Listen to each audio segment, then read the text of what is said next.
Excellence agriculture academy Pune या YouTube चॅनलवर आपल्या सगळ्यांचं स्वागत। येणारी पूर्वपरीक्षा डोळ्यासमोर ठेवून आपण पूर्वपरीक्षेला असणारे जे विषय आहेत त्या विषयांची रिव्हिजन व्हावी या हेतूनं कमीत कमी कालखंडामध्ये या विषयातले जे काही प्रकरण आहेत, या प्रकरणामधले जे काही महत्त्वाचे मुद्दे आहेत त्याबद्दल चर्चा करत आहोत।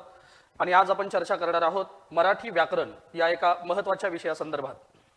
गेल्या वर्षीच्या पूर्वपरीक्षेमध्ये साधारणतः 15 प्रश्न हे मराठी व्याकरणावर विचारण्यात आलेले होते। यातले 5 प्रश्न हे उतारा आणि उतार्याखालील उत्तरे यासाठी आणि उरलेल्या 10 प्रश्नांमध्ये व्याकरण आणि शब्द विभाग असे एकूण 15 प्रश्न हे मराठी व्याकरणावरती गेल्या वर्षी विचारलेत आणि तोच पॅटर्न कंटिन्यू राहिला। तर याही वर्षी 15 प्रश्न हे मराठी व्याकरणावरतीच असणार आहेत हे लक्षात घ्या। त्यामुळे मराठी ही आपली मातृभाषा आहे, मराठी ही आपली व्यवहार भाषा आहे, बोली भाषा आहे। त्यामुळे याचा एक संकल्पनात्मक भाग हा आपला बालपणापासूनच तयार होत असतो। त्यामुळे या विषयाकडे दुर्लक्ष बिलकुल करून उपयोग नाही। या विषयाकडे दुर्लक्ष करणं म्हणजे आपल्या हातातले जे मार्क आहेत ते मार्क घालवून बसणं आणि याचा परिणाम हा निश्चितपणे नकारात्मक निकाल येण्याकडे होतो। त्यामुळे जे विद्यार्थी गेल्या वर्षी पूर्व पास होऊन मुख्य परीक्षेला गेलेले आहेत त्या विद्यार्थ्यांना निश्चितपणे मराठीमध्ये हे चांगले मार्क्स आलेले आहेत आणि ज्यांची तयारी चांगली होती त्यांनी तर 13-14 प्रश्न बरोबरच काढलेले आहेत। गेल्या वर्षीचा हा आपला अनुभव आहे। त्यामुळे कमीत कमी वेळेमध्ये एक चांगली रिव्हिजन व्हावी आणि पुन्हा आपल्या नजरेसमोरून मराठी व्याकरणातली काही प्रकरणं आणि त्या प्रकरणात आपण चर्चा करणारे मुद्दे आपल्या समोरून जावेत या हेतूनं आपण हे लेक्चर घेत आहोत।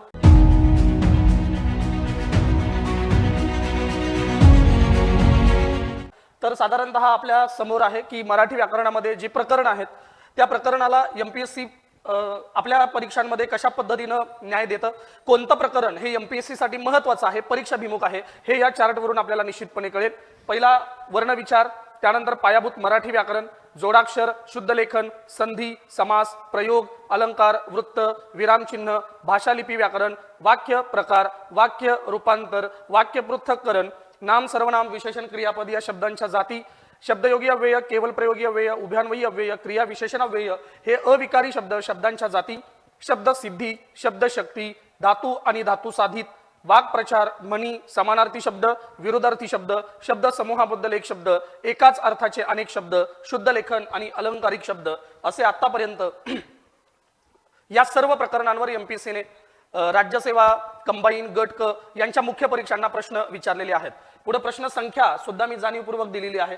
आता हा आढावा घेण्यामागचं कारण काय आहे, ज्यावेळेला आपण मराठी व्याकरणाची दिशा ठरवत असतो की या विषयामध्ये आपल्याला चांगले मार्क घ्यायचे आहेत, अशा वेळेला हा विषय यापूर्वी वेगवेगळ्या परीक्षांना विचारला गेलेला आहे आणि त्या परीक्षांमध्ये या विषयातील कोणती प्रकरणं ही आयोगानं प्रमुख मांडलेली आहेत हे आपल्या डोळ्यासमोर येतं आणि म्हणून जाणीवपूर्वक हा सुरुवातीला मी चार्ट दिलेला आहे।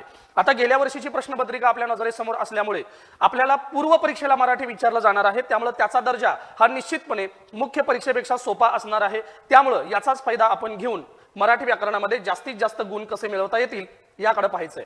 आता पहिलं जे प्रकरण आपण पाहिलं होतं त्या प्रकरणाचं नाव आहे वर्णविचार।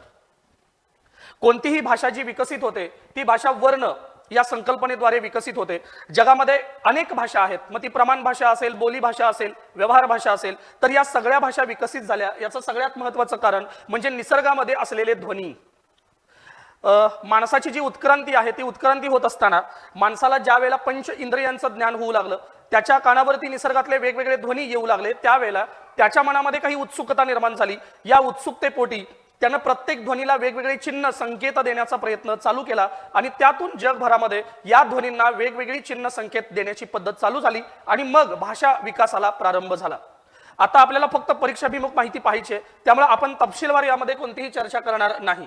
सुरुवातीला वर्ण म्हणजे काय असा प्रश्न अपेक्षित आहे। वर्ण म्हणजे निसर्गामध्ये असलेले ध्वनी किंवा ध्वनिरूप। आता या वर्णाची व्याख्या ही परीक्षेला विचारण्यात आलेली आहे। तोंडावाटे निघणाऱ्या मूळ ध्वनींना वर्ण असं म्हणतात। वर्ण या शब्दाचा समानार्थी शब्द कोणता आहे हा सुद्धा प्रश्न आयोगाने यापूर्वी विचारलेला आहे। त्यानंतर पुढचा मुद्दा येतो वर्णांचे प्रकार। वर्णांचे एकूण 3 प्रकार पडतात, स्वर, स्वरादी आणि व्यंजन। आता आपण लेक्चरमध्ये हे खूप डिटेलमध्ये पाहिलं होतं की कशा पद्धतीनं वर्णांचा उच्चार आपल्या मुखाद्वारे होतो आणि वर्णांचा उच्चार होत असताना मुखातून जी हवा बाहेर पडते त्या हवेचा मुखातील अवयवांना स्पर्श होतो, जिभेचा मुखातील अवयवांना स्पर्श होतो, ओठांचा एकमेकांना स्पर्श होतो आणि या स्पर्शांवरूनच आपण स्वर आणि व्यंजन असा प्रकार ठरवत असतो। म्हणजे मुखातून बाहेर पडणाऱ्या हवेचा मुखातील अवयवांना स्पर्श होत असेल जिभेचा मुखातील अवयवांना स्पर्श होत असेल किंवा ओठांचा एकमेकांना स्पर्श होऊन उच्चार होत असेल तर तेव्हा त्या वर्णांना आपण व्यंजन असं म्हणतो, आणि जेव्हा स्पर्श न होता उच्चार होतो तेव्हा आपण त्यांना स्वर असं म्हणतो. बरोबर. तर वर्णांचे असे एकूण 3 प्रकार आहेत. आता मूळ स्वर, ज्यांना आपण पारंपरिक स्वर असं म्हणतो, एकूण 12 स्वर हे मूळ स्वर म्हणून मानले जातात. अ आ इ ई उ ऊ ऋ लृ ए ऐ ओ औ.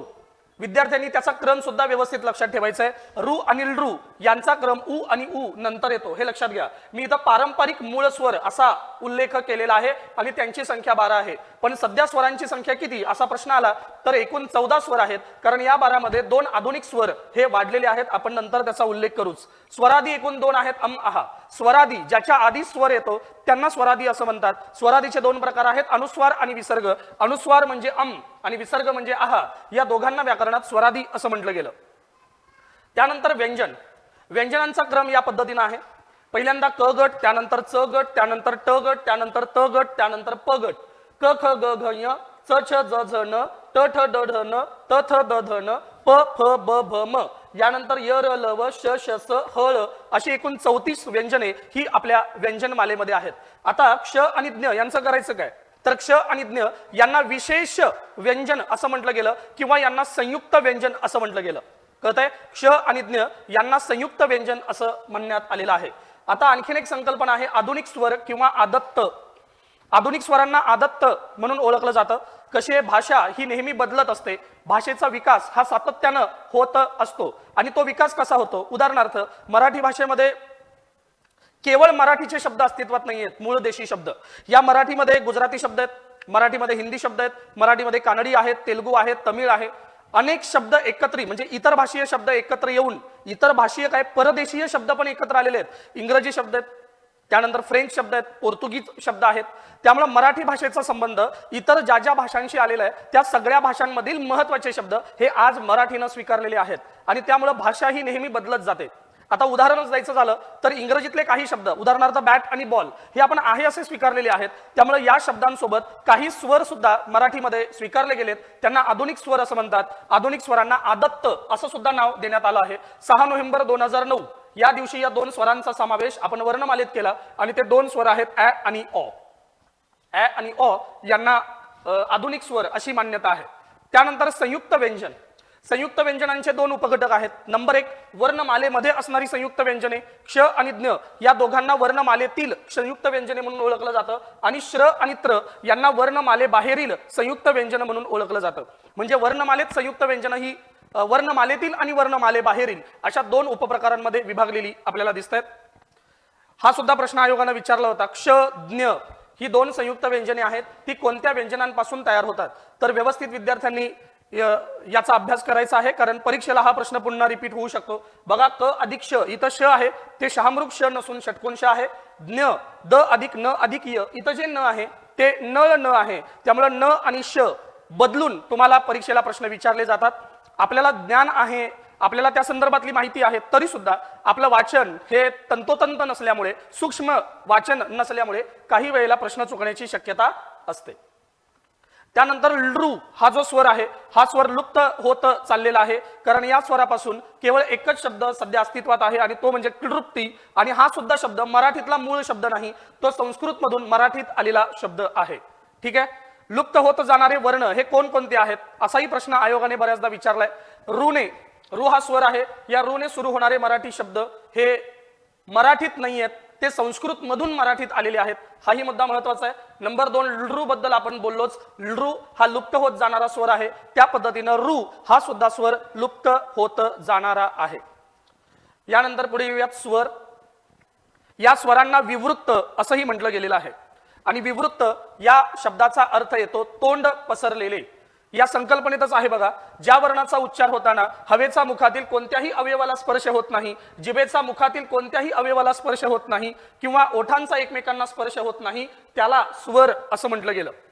स्वरांचा उच्चार होताना मुखातील हवेचा मार्ग अडवलेला नसतो. स्वरांचा उच्चार होताना जिभेचा मुखातील कोणत्याही अवयवाला स्पर्श होत नाही, ओठांचा एकमेकांना स्पर्श होत नाही आणि संगीतामध्ये स्वरांना सूर असं संबोधण्यात आलेलं आहे. हा सुद्धा प्रश्न आयोगाने विचारलेला होता.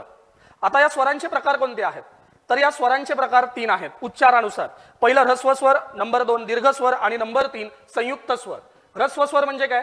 ज्या स्वराचा उच्चार आखूड होतो म्हणजे कमीत कमी काळाचा होतो त्याला ह्रस्व स्वर असं म्हणतात. यामध्ये येतात अ, ह्रस्व ई, ह्रस्व उ, रू आणि लृ यांनाही आपण ह्रस्व स्वर असंच म्हणतो. दीर्घ स्वर ज्या स्वरांचा उच्चार लांबट होतो त्यांना दीर्घ स्वर असं म्हटलं जातं. आ ई उ आणि त्यानंतर ए ऐ ओ औ यांचाही समावेश दीर्घ स्वरांमध्ये केला जातो. ठीक आहे. आता ह्रस्व स्वर आणि दीर्घ स्वर कंसामध्ये मात्रा लिहिलेला आहे. ह्रस्व स्वराची मात्रा 1 आहे. मात्रा म्हणजे उच्चार करण्यासाठी लागणारा कालावधी. तर इतर ह्रस्व स्वरांची मात्रा 1 मांडली गेली आहे म्हणजे कालावधी 1 मांडला गेला 1 मात्रा आणि दीर्घ स्वरांच्या उच्चाराचा कालावधी 2 मात्रा असं मांडलं गेलेलं आहे. त्यानंतर येतं संयुक्त स्वर. संयुक्त या शब्दाचा अर्थ आपण पाहिला यापूर्वी. संयुक्त म्हणजे 2 किंवा 2 पेक्षा जास्त घटक एकत्र येणे. इथं शब्द आहे संयुक्त स्वर. स्वर आणि संयुक्तपणे म्हणजे 2 स्वर एकत्र येत असतील किंवा 2 किंवा 2 पेक्षा जास्त स्वर एकत्र येत असतील तर त्याला व्याकरणात संयुक्त स्वर असं म्हटलं गेलं. त्यामुळे 2 विजातीय स्वर एकत्र येऊन जर नवीन स्वर बनत असेल तर त्याला संयुक्त स्वर असं म्हणतात. आणि वर्णमालेमध्ये एकूण 4 संयुक्त स्वर आहेत ए ऐ ओ आणि औ. हा प्रश्न आयोगाने विचारलेला आहे आणि बऱ्यापैकी मुलांचं हे उत्तर चुकतं कारण मुलं दुर्लक्ष करतात. एखादा मुद्दा सोपा असेल तर जाणीवपूर्वक आपल्याला असं वाटतं की अरे हे तर आपल्याला येऊन जाईल, पण परीक्षेमध्ये पर्याय थोडा वेगळा विचारला की मग आपला गोंधळ होतो आणि मग अगदी हातातला प्रश्न आपण घालवून बसतो. आता इथं लक्ष द्या. ए ऐ ओ औ हे जे 4 संयुक्त स्वर आहेत ए अ ऐ आ ओ अ आणि औ आ. पहिल्यांदा ए ऐ ओ औ याची मांडणी करून घ्यायची, बरोबर चिन्ह लिहायचं आणि त्यानंतर अनुक्रमे अ आ अशी मांडणी करायची. ए तयार होताना अ मध्ये ई किंवा ई मिसळला जातो. ऐ तयार होताना आ मध्ये ई किंवा ई मिसळला जातो. ओ तयार होताना अ मध्ये उ किंवा उ मिसळलं जातं आणि औ तयार होताना आ मध्ये उ किंवा उ मिसळलं जातं. ठीक आहे. आता आयोग कसा विचारतो प्रश्न? ए हा संयुक्त स्वर तयार होताना अ किंवा आ याच्यामध्ये ई किंवा ई हा स्वर मिसळला जातो. आपल्याला असं वाटतं अरे बरोबर आहे, ए तयार होताना अ आणि ई असे एकत्र येतात, पण व्याकरणकारांच्या दृष्टीने मात्र आपण चुकतो. आयोग तुमच्या मतावर चालत नाही, व्याकरणाच्या नियमानुसार चालतो. त्यामुळे ए हा स्वर तयार होण्याची रचना कशी आहे ती तुम्हाला व्यवस्थित अभ्यासावी लागणार आहे. कळतंय? आपण वर्णांचे प्रकार पाहत आहोत. पहिल्यांदा आपण स्वरांचे सुद्धा प्रकार पाहिले. आता ह्रस्व स्वर आणि दीर्घ स्वर यामध्ये काही बेसिक फरक आहे आणि त्या फरकानुसार अर्थ सुद्धा बदलत जातात. बघा, द ला पहिली वेलांटी दिन म्हणजे दिवस, द ला दुसरी वेलांटी दिन म्हणजे गरीब. म्हणजे जर ह्रस्व दीर्घ फरक झाला तर त्याचा अर्थ सुद्धा बदलतो. व्हिडिओ पॉज करायचा आहे आणि दिलेले ह्रस्व दीर्घ शब्द जे आहेत ते बघून घ्यायचे आहेत अर्थासहित.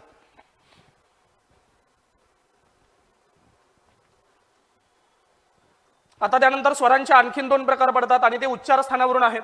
एक आहे सजातीय स्वर आणि दुसरा आहे विजातीय स्वर. ज्या स्वरांची उच्चार स्थान एकाच ठिकाणी आहेत त्यांना सजातीय स्वर म्हणतात आणि या सजातीय स्वरांच्या 3 जोड्या आहेत अ आ ई ई आणि उ उ. या 3 जोड्या सोडल्या तर उर्वरित जोड्यांना विजातीय स्वर असं म्हटलं गेलंय. मगाशी आपण संयुक्त स्वर याची व्याख्या पाहिली होती आणि या संयुक्त स्वरांमध्ये 2 स्वर एकत्र येतात आणि या व्याख्येमध्ये एक महत्त्वाचा शब्द आहे तो म्हणजे 2 विजातीय स्वर एकत्र येणे. तुम्हाला प्रश्न देताना असा विचारला जाईल की संयुक्त स्वर म्हणजे काय? 2 सजातीय स्वर एकत्र येणे, 2 विजातीय स्वर एकत्र येणे. तर याचं उत्तर आहे 2 विजातीय स्वर एकत्र येणे. त्यामुळे हा शब्द व्यवस्थित बघूनच संयुक्त स्वरांच्या संकल्पनेला किंवा त्यावरती आलेल्या प्रश्नाला आपण योग्य उत्तर द्यायचं आहे. सजातीय स्वर आणि विजातीय स्वर आपल्याला कळालेला आहे. आता पुढे जाऊ. स्वरादी नावातच आहे, ज्याच्या आधी स्वर येतो त्याला स्वरादी असं म्हणतात आणि या स्वरादीचे 2 उपप्रकार आहेत. पहिला उपप्रकार आहे अनुस्वार आणि दुसरा उपप्रकार आहे विसर्ग. अनुस्वार म्हणजे हे चिन्ह, विसर्ग म्हणजे हे चिन्ह. अनुस्वार आणि विसर्ग यावरती सुद्धा डिटेल प्रश्न येतात. अनुस्वार म्हणजे काय? अनुस्वार म्हणजे पाठीमागून झालेला स्वार. अनुस्वार म्हणजे काय? पाठीमागून झालेला स्वार. हा सुद्धा प्रश्न आयोगाने विचारलाय. अनुस्वारामध्ये 2 संकल्पना आहेत पुन्हा. पहिला आहे अनुस्वार आणि दुसरा आहे अनुनासिक. आता अनुस्वार म्हणजे काय? जर चिन्हाचा उच्चार खणखणीत होत असेल तर त्याला म्हटलं गेलं अनुस्वार. चिन्ह कोणतं आहे? हे. या चिन्हाचा उच्चार जर खणखणीत होत असेल तर त्याला म्हणतात अनुस्वार आणि जर चिन्हाचा उच्चार ओझरता होत असेल म्हणजे उच्चार न होण्यात जमा असेल तर त्याला अनुनासिक असं म्हटलं गेलं. इथं बघा, उदाहरण आहे गंगा आणि इथं आहे तिरंगा. याचा उल्लेख आपण ग गा ती र गा असा नाही करत. आपण गगा किंवा तिरगा असा उल्लेख न करता गंगा किंवा तिरंगा असा उल्लेख करतो. म्हणजे अनुस्वाराचा इथं उच्चार आहे. इथे अनुनासिकांच्या ठिकाणी 2 उदाहरणं दिलेली आहेत. इथं आहे माणसात आणि इथं आहे जनावरात. आता इथं म्हणताना आपण माणसांत असं नाही म्हणत, किंवा इथं म्हणताना जनावरांत असं नाही म्हणत, म्हणजे इथं अनुस्वाराचा उच्चार नाही. जिथं अनुस्वाराचा उच्चार अतिशय ओझरत आहे त्याला अनुनासिक, जिथं अनुस्वाराचा उच्चार खणखणीत आहे त्याला म्हणतात अनुस्वार. आता पुढच्या संकल्पनेकडे येऊयात, विसर्ग. विसर्ग म्हणजे सोडून देणे. आपण बऱ्याचदा म्हणतो की धरणातून पाण्याचा विसर्ग झाला, विसर्ग याचा अर्थ सोडून देणे. इथं विसर्ग याचा अर्थ श्वास सोडून देणे. आणि मुखातून हवा बाहेर सोडताना ह या वर्णाचा उच्चार होतो. त्यामुळे असं म्हटलं जातं की विसर्गाचा उच्चार होताना ह या वर्णाला हिसडा देऊन उच्चार केला जातो. विसर्ग म्हणजे हवा बाहेर सोडणे, विसर्ग म्हणजे श्वास सोडणे. आणि व्याकरणाच्या किंवा शुद्ध लेखनाच्या संदर्भातला एक महत्वाचा नियम की विसर्गाच्या पूर्वी नेहमी ह्रस्व स्वर येत असतो. विसर्गाच्या पूर्वी नेहमी ह्रस्व स्वर येत असतो. आता पुढे आहे व्यंजन. व्यंजनांना काही नावं आहेत. आता या व्यंजनांना परवर्ण असं म्हणतात, या व्यंजनांना स्वरांत म्हणतात, या व्यंजनांना संवृत्त असंही म्हणतात. संवृत्त म्हणजे तोंड मिटलेले, म्हणजे व्यंजनांचा उच्चार होताना तोंड मिटलेलं असतं, त्यामुळे हवेचा स्पर्श होतो, जिभेचा मुखातील अवयवांना स्पर्श होतो, ओठांचा एकमेकांना स्पर्श होतो, त्याला म्हटलं गेलं व्यंजन. आणि इथं मुद्दे दिलेलेच आहेत. आता पुढे आहे व्यंजनांचा प्रकार. लक्षात घ्या, व्यंजनांचा प्रकार हाच भाग या प्रकरणातला सगळ्यात महत्वाचा भाग आहे. कारण व्यंजनांचा पहिला प्रकार आहे स्पर्श व्यंजन. स्पर्श व्यंजनांचे 3 उपप्रकार आहेत, कठोर, मृदू आणि अनुनासिक. त्यांची सुद्धा नावं नोट्समध्ये डिटेल दिलेली आहेत. त्यानंतर येतो अर्धस्वर. स्पर्श व्यंजन एकूण 25 आहेत. क गट, च गट, ट गट, त गट आणि प गट या 25 व्यंजनांना स्पर्श व्यंजन असं म्हणतात. या स्पर्श व्यंजनातले जे शेवटचे व्यंजन आहेत त्यांना म्हणतात अनुनासिक. अनुनासिक म्हणजे नाकातून होणारा उच्चार. याला पंचम वर्ण असंही म्हणतात, कारण यांचं ठिकाण बरोबर 5व्या जागी येतं म्हणून. त्यानंतर क, ख, च, छ, ट, ठ, त, थ, प, फ यांना म्हटलं जातं कठोर वर्ण, कारण उच्चार करण्यासाठी ते कठोर आहेत. आणि या तुलनेत ग, घ, ज, झ, ड, ढ, द, ध, ब, भ हे उच्चार करण्यासाठी मृदू किंवा कोमल असल्यामुळे यांना मृदू वर्ण असंही म्हणतात. पुढे जाऊयात अर्धस्वर. य, र, ल, व यांचा उच्चार स्वरांप्रमाणे होतोय म्हणून त्यांना अर्धस्वर असं म्हणतात. उष्मे श, श, स यांचा उच्चार होताना हवा आणि जीभ यांचं घर्षण होतं म्हणून त्यांना म्हणतात घर्षक. उष्णता निर्माण होते म्हणून त्यांना म्हणतात उष्मे. त्यानंतर आहे महाप्राण. महाप्राण म्हणजे वायू. ह या वर्णाचा उच्चार होताना महाप्राण बाहेर येतो, वायू बाहेर येतो. ह या वर्णाचा उच्चार करताना फुफ्फुसातील हवा तोंडावाटे बाहेर येते म्हणून ह या वर्णाला प्रमुख महाप्राण असं म्हणतात. आणि या ह वर्णाची छटा पूर्ण व्यंजनांमध्ये जिथं जिथं आढळते त्या व्यंजनांना महाप्राण व्यंजन असं म्हणतात. आणि एकूण महाप्राण व्यंजन आहेत 14. एकूण महाप्राण व्यंजन आहेत 14. एकूण व्यंजन 34, त्यातली 14 गेली. उरलेल्या 20 व्यंजनांना अल्पप्राण म्हणून ओळखलं जातं. तर विद्यार्थ्यांनी महाप्राण व्यंजन आणि अल्पप्राण व्यंजन सुद्धा व्यवस्थित करायची आहेत, कारण यावर वारंवार प्रश्न आलेले आपल्याला दिसत आहेत आणि नोट्समध्ये आपण सगळेच मुद्दे कव्हर केलेले आहेत. आता आणखीन एक 2 व्यंजनांचे प्रकार आहेत. त्यातला एक प्रकार आहे स्वतंत्र वर्ण. साधारणतः 2016 पूर्वी ल या व्यंजनाला मराठीत स्वतंत्र वर्ण अशी मान्यता होती, परंतु भाषिक संशोधनामध्ये अशा काही गोष्टी पुढे आल्या की त्यातून कळलं की ळ हा जो वर्ण आहे तो द्रविडियन भाषेतून आलेला आहे. त्यामुळं ल हे वर्ण सध्या मराठीत स्वतंत्र वर्ण मानलं जात नाही. कंपित वर्ण असा एक प्रकार आहे. कंपित म्हणजे कंप होणे. ज्या वर्णाचा उच्चार होताना जिभेची थरथर होते किंवा कंप निर्माण होतो मुखामध्ये त्याला कंपित वर्ण असं म्हणतात. आणि र या व्यंजनाचा उच्चार होताना मुखामध्ये कंप निर्माण होत असतो. जर आपण या चार्टकडे व्यवस्थित नजर टाकली तर लक्षात येईल स्पर्श व्यंजने एकूण 25 आहेत. त्याचे उपप्रकार कठोर 10, मृदू 10, अनुनासिक 5. अर्धस्वर किंवा अंतस्थ 4 आहेत. उष्मे किंवा घर्षक 3 आहेत. महाप्राण 14 आहेत. अल्पप्राण 20 आहेत. कंपित वर्ण 1 आणि पूर्वी असलेला स्वतंत्र वर्ण 1 अशी आपल्या व्यंजनांची रचना आहे.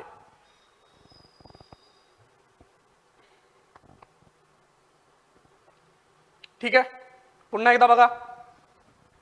तुम्हाला प्रश्न विचारला जाईल वर्णमालेत एकूण वर्ण किती. काही पुस्तकामध्ये 50 दिलंय, काही पुस्तकामध्ये आणखीन काय काय दिलंय, पण इथं आपलं उत्तर असेल एकूण वर्ण किती, तर एकूण वर्णमालेत 52 वर्ण आहेत. या 52 वर्णामध्ये मूळ स्वर 12, आधुनिक स्वर 2. जर प्रश्न आला सध्या एकूण स्वर किती, तर आपलं उत्तर असेल 14. 12 अधिक 2. मी तर फक्त जरा विश्लेषण करून दिलेलं आहे. स्वरादी अम आहा 2. व्यंजने आहेत एकूण 34 आणि त्यानंतर संयुक्त व्यंजने किंवा विशेष व्यंजने ती आहेत 2. क्ष आणि ज्ञ असे एकूण 52 वर्ण हे आपल्या वर्णमालेमध्ये आहेत. कळतंय? बाकीच्या वर्णांना वर्णमाले बाहेरचे वर्ण म्हणून ओळखलं जातं, त्याबद्दल सुद्धा आपण बोललेलो आहोतच. आता या प्रकरणामध्ये आणखीन एक प्रश्न विचारला जातो, तो म्हणजे वर्णांचा उच्चार होताना मुखामधील ज्या अवयवांना स्पर्श होऊन वर्ण उच्चारले जातात त्या अवयवांवरून काही वर्ण नावं पडलेली आहेत, वर्णांचे प्रकार पडलेले आहेत. कंठवर्ण, तालव्य वर्ण, मूर्धन्य वर्ण, दंत्य वर्ण, ओष्ठ वर्ण, कंठ तालव्य वर्ण, कंठोष्ठ वर्ण, दंत तालव्य वर्ण आणि दंतोष्ठ वर्ण. आपण लेक्चरमध्ये थांबून हे पाठ करून घेतलेलं आहे. याचा शॉर्टकट सुद्धा आपण सांगितलेला आहे. इथं एवढ्या डिटेलमध्ये बोलता येणार नाही. फक्त विद्यार्थ्यांनी काय करायचं आहे, व्यवस्थित हा व्हिडिओ इथं पॉज करून याचा स्क्रीनशॉट घ्या किंवा व्यवस्थित एकदा वाचून घ्या. हा चार्ट अत्यंत महत्वाचा आहे परीक्षेसाठी, हे बिलकुल विसरून चालणार नाही. आता पुढचा मुद्दा आहे तालव्य आणि दंत तालव्य. यात नेमका काय फरक आहे? कारण या चार्ट मध्ये तुम्हाला दिसेल की तालव्य वर्णामध्ये च छ ज झ या व्यंजनांचा समावेश होतो आणि दंत तालव्यामध्ये सुद्धा च छ ज झ यांचा समावेश होतो. मग तालव्य आणि दंत तालव्यामध्ये फरक काय? च छ ज झ यांचा उच्चार जर अ युक्त होत असेल तर त्याला दंत तालव्य असं म्हणतात आणि त्यांचा उच्चार य या वर्णयुक्त होत असेल तर त्यांना तालव्य असं म्हणतात. यासाठी ही उदाहरणं नोट्स मध्ये दिलेली आहेत. बघा, मी जिथं पेन ठेवलेला आहे त्याचा उच्चार आपण चरित्र असा नाही करत, आपण त्याचा उच्चार चरित्र असा करतो. म्हणजे इथं चरित्र अपेक्षित नाही, चरित्र अपेक्षित आहे. म्हणजे इथं च चा उच्चार य युक्त होतो म्हणून हा तालव्य आहे. आता इथे मी जिथं पेन ठेवलेला आहे तिथे आपण याचा उच्चार चारा असं नाही करत, आपण याचा उच्चार करतो चारा. म्हणजे इथं अयुक्त उच्चार होतो. जिथं अयुक्त उच्चार आहे त्याला म्हटलं गेलं दंत तालव्य आणि जिथं य युक्त उच्चार आहे त्याला म्हटलं गेलं तालव्य. दंत तालव्य वर्णांनाच वत्स ध्वनी असंही म्हणतात. त्यामुळे तोही मुद्दा परीक्षेला यापूर्वी विचारलेला आहे. तालव्य आणि दंत तालव्यामुळे बऱ्याचदा अर्थ बदलत असतात. तोही अर्थ व्यवस्थित बघा. जग, जप, चाप, जरा अयुक्त उच्चार केला तर त्याचे अर्थ वेगळे आहेत. य युक्त उच्चार केला तर त्याचाही अर्थ वेगळा आहे. ठीक आहे, स्क्रीनवरती आहे, व्यवस्थित वाचून घ्या. अक्षर, जोडाक्षर, द्वित्त आणि शब्द या संकल्पनेकडे आपण येऊयात.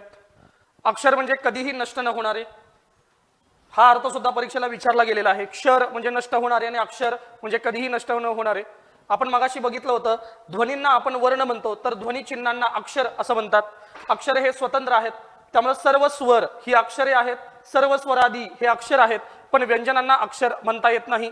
जोपर्यंत व्यंजनांना पूर्ण रूप प्राप्त होत नाही तोपर्यंत व्यंजनांना अक्षर म्हणता येत नाही. त्यामुळे व्यंजनांमध्ये स्वर मिसळल्यानंतरच त्याला अक्षर असं म्हणता येईल. त्यामुळे व्यंजन अधिक स्वर तरच अक्षर बनतं. व्यंजन हे वर्णांचे प्रकार आहेत, त्यामुळे वर्ण अधिक स्वर म्हणजे सुद्धा अक्षर. आता या अक्षरांचे 4 उपप्रकार आहेत. पहिला आहे आद्य अक्षर, त्यानंतर उपांत्य पूर्व अक्षर, त्यानंतर उपांत्य अक्षर आणि त्यानंतर अंत्य अक्षर.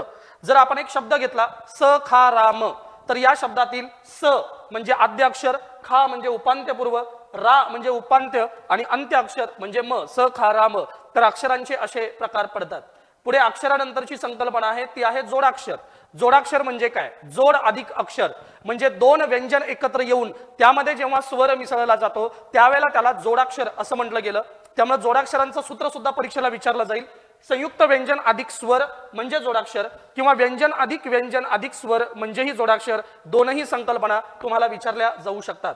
आता या ठिकाणी आपण त्यावेळेला एक उदाहरणं सोडवून घेतली होती. विद्यार्थ्यांनी ही होमवर्क करायला हरकत नाही. इथं एक शब्द दिलेला आहे, या शब्दांचा विग्रह करा आणि या शब्दामध्ये किती वर्ण आलेले आहेत, किती व्यंजन आलेली आहेत, किती स्वर आलेले आहेत, किती अक्षर आलेले आहेत आणि किती जोडाक्षर आलेले आहेत, याचा एक 5 ते 6 उदाहरणं घेऊन जर तुम्ही व्यवस्थित सराव केलात तर तुम्हाला लक्षात येईल की एखाद्या शब्दामध्ये व्यंजन, स्वर, वर्ण, अक्षर, जोडाक्षर यांची रचना कशी आलेली असते.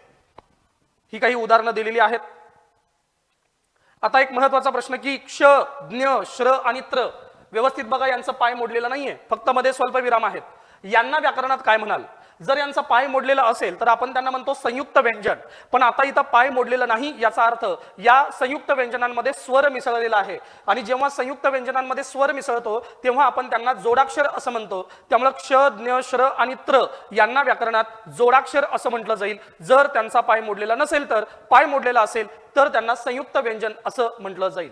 पुढची संकल्पना आहे द्वित्त. द्वित्त म्हणजे काय? व्यंजन अधिक तेच व्यंजन अशा पद्धतीने जर रचना आली असेल तर त्याला व्याकरणात द्वित्त असं म्हणतात. एक उदाहरण कट्टा. कट्टामध्ये क अधिक अ, ट अधिक ट अधिक आ म्हणजे ट अधिक ट अशी 2 व्यंजन एकत्र आहेत आणि एकच व्यंजन 2 वेळेला आलेलं आहे म्हणून आपण त्यांना द्वित्त म्हणून ओळखतो. ठीक आहे. तर वर्णमाला कशी बनते असाही प्रश्न विचारला गेलाय. वर्णमाला बनण्यासाठी स्वर, स्वरादी आणि व्यंजन या तिघांची आवश्यकता असते. पुढे प्रश्न विचारला गेलाय की 12 खडीत किती स्वर आणि किती स्वरादी असतात. 12 खडीमध्ये एकूण 10 स्वर असतात आणि 2 स्वरादी असतात. हे लक्षात घ्या. 12 खडीमध्ये 12 स्वर कधीही असत नाहीत असाही प्रश्न तुम्हाला विचारला जाईल. विनाकारण तुमचा गोंधळ नको म्हणून हाही मुद्दा तुम्ही व्यवस्थित अधोरेखित करायला हवा. आता आणखीन 2 संकल्पना आहेत. पहिली संकल्पना आहे प्रकृती आणि दुसरी संकल्पना आहे विकृती. जर एखादा मूळ शब्द वाक्यामध्ये आहे असा वापरलेला असेल तर त्याला म्हटलं गेलं प्रकृती, पण वाक्यामध्ये वापरताना त्या मूळ शब्दामध्ये मोडतोड करून बदल करून त्याचा वापर जर केला जात असेल तर त्याला म्हटलं गेलं विकृती. त्यानंतर आकार विल्हेनुसार मांडणी करा असाही प्रश्न आयोग वारंवार विचारतं. मी तर दिलेले बघा आकार विल्हेनुसार मांडणी म्हणजे इथं प्रत्येक वर्णाच्या खाली तुम्ही एक संख्या देणार आहात आणि त्यानुसार आकार विल्हे मांडणी करणार आहात.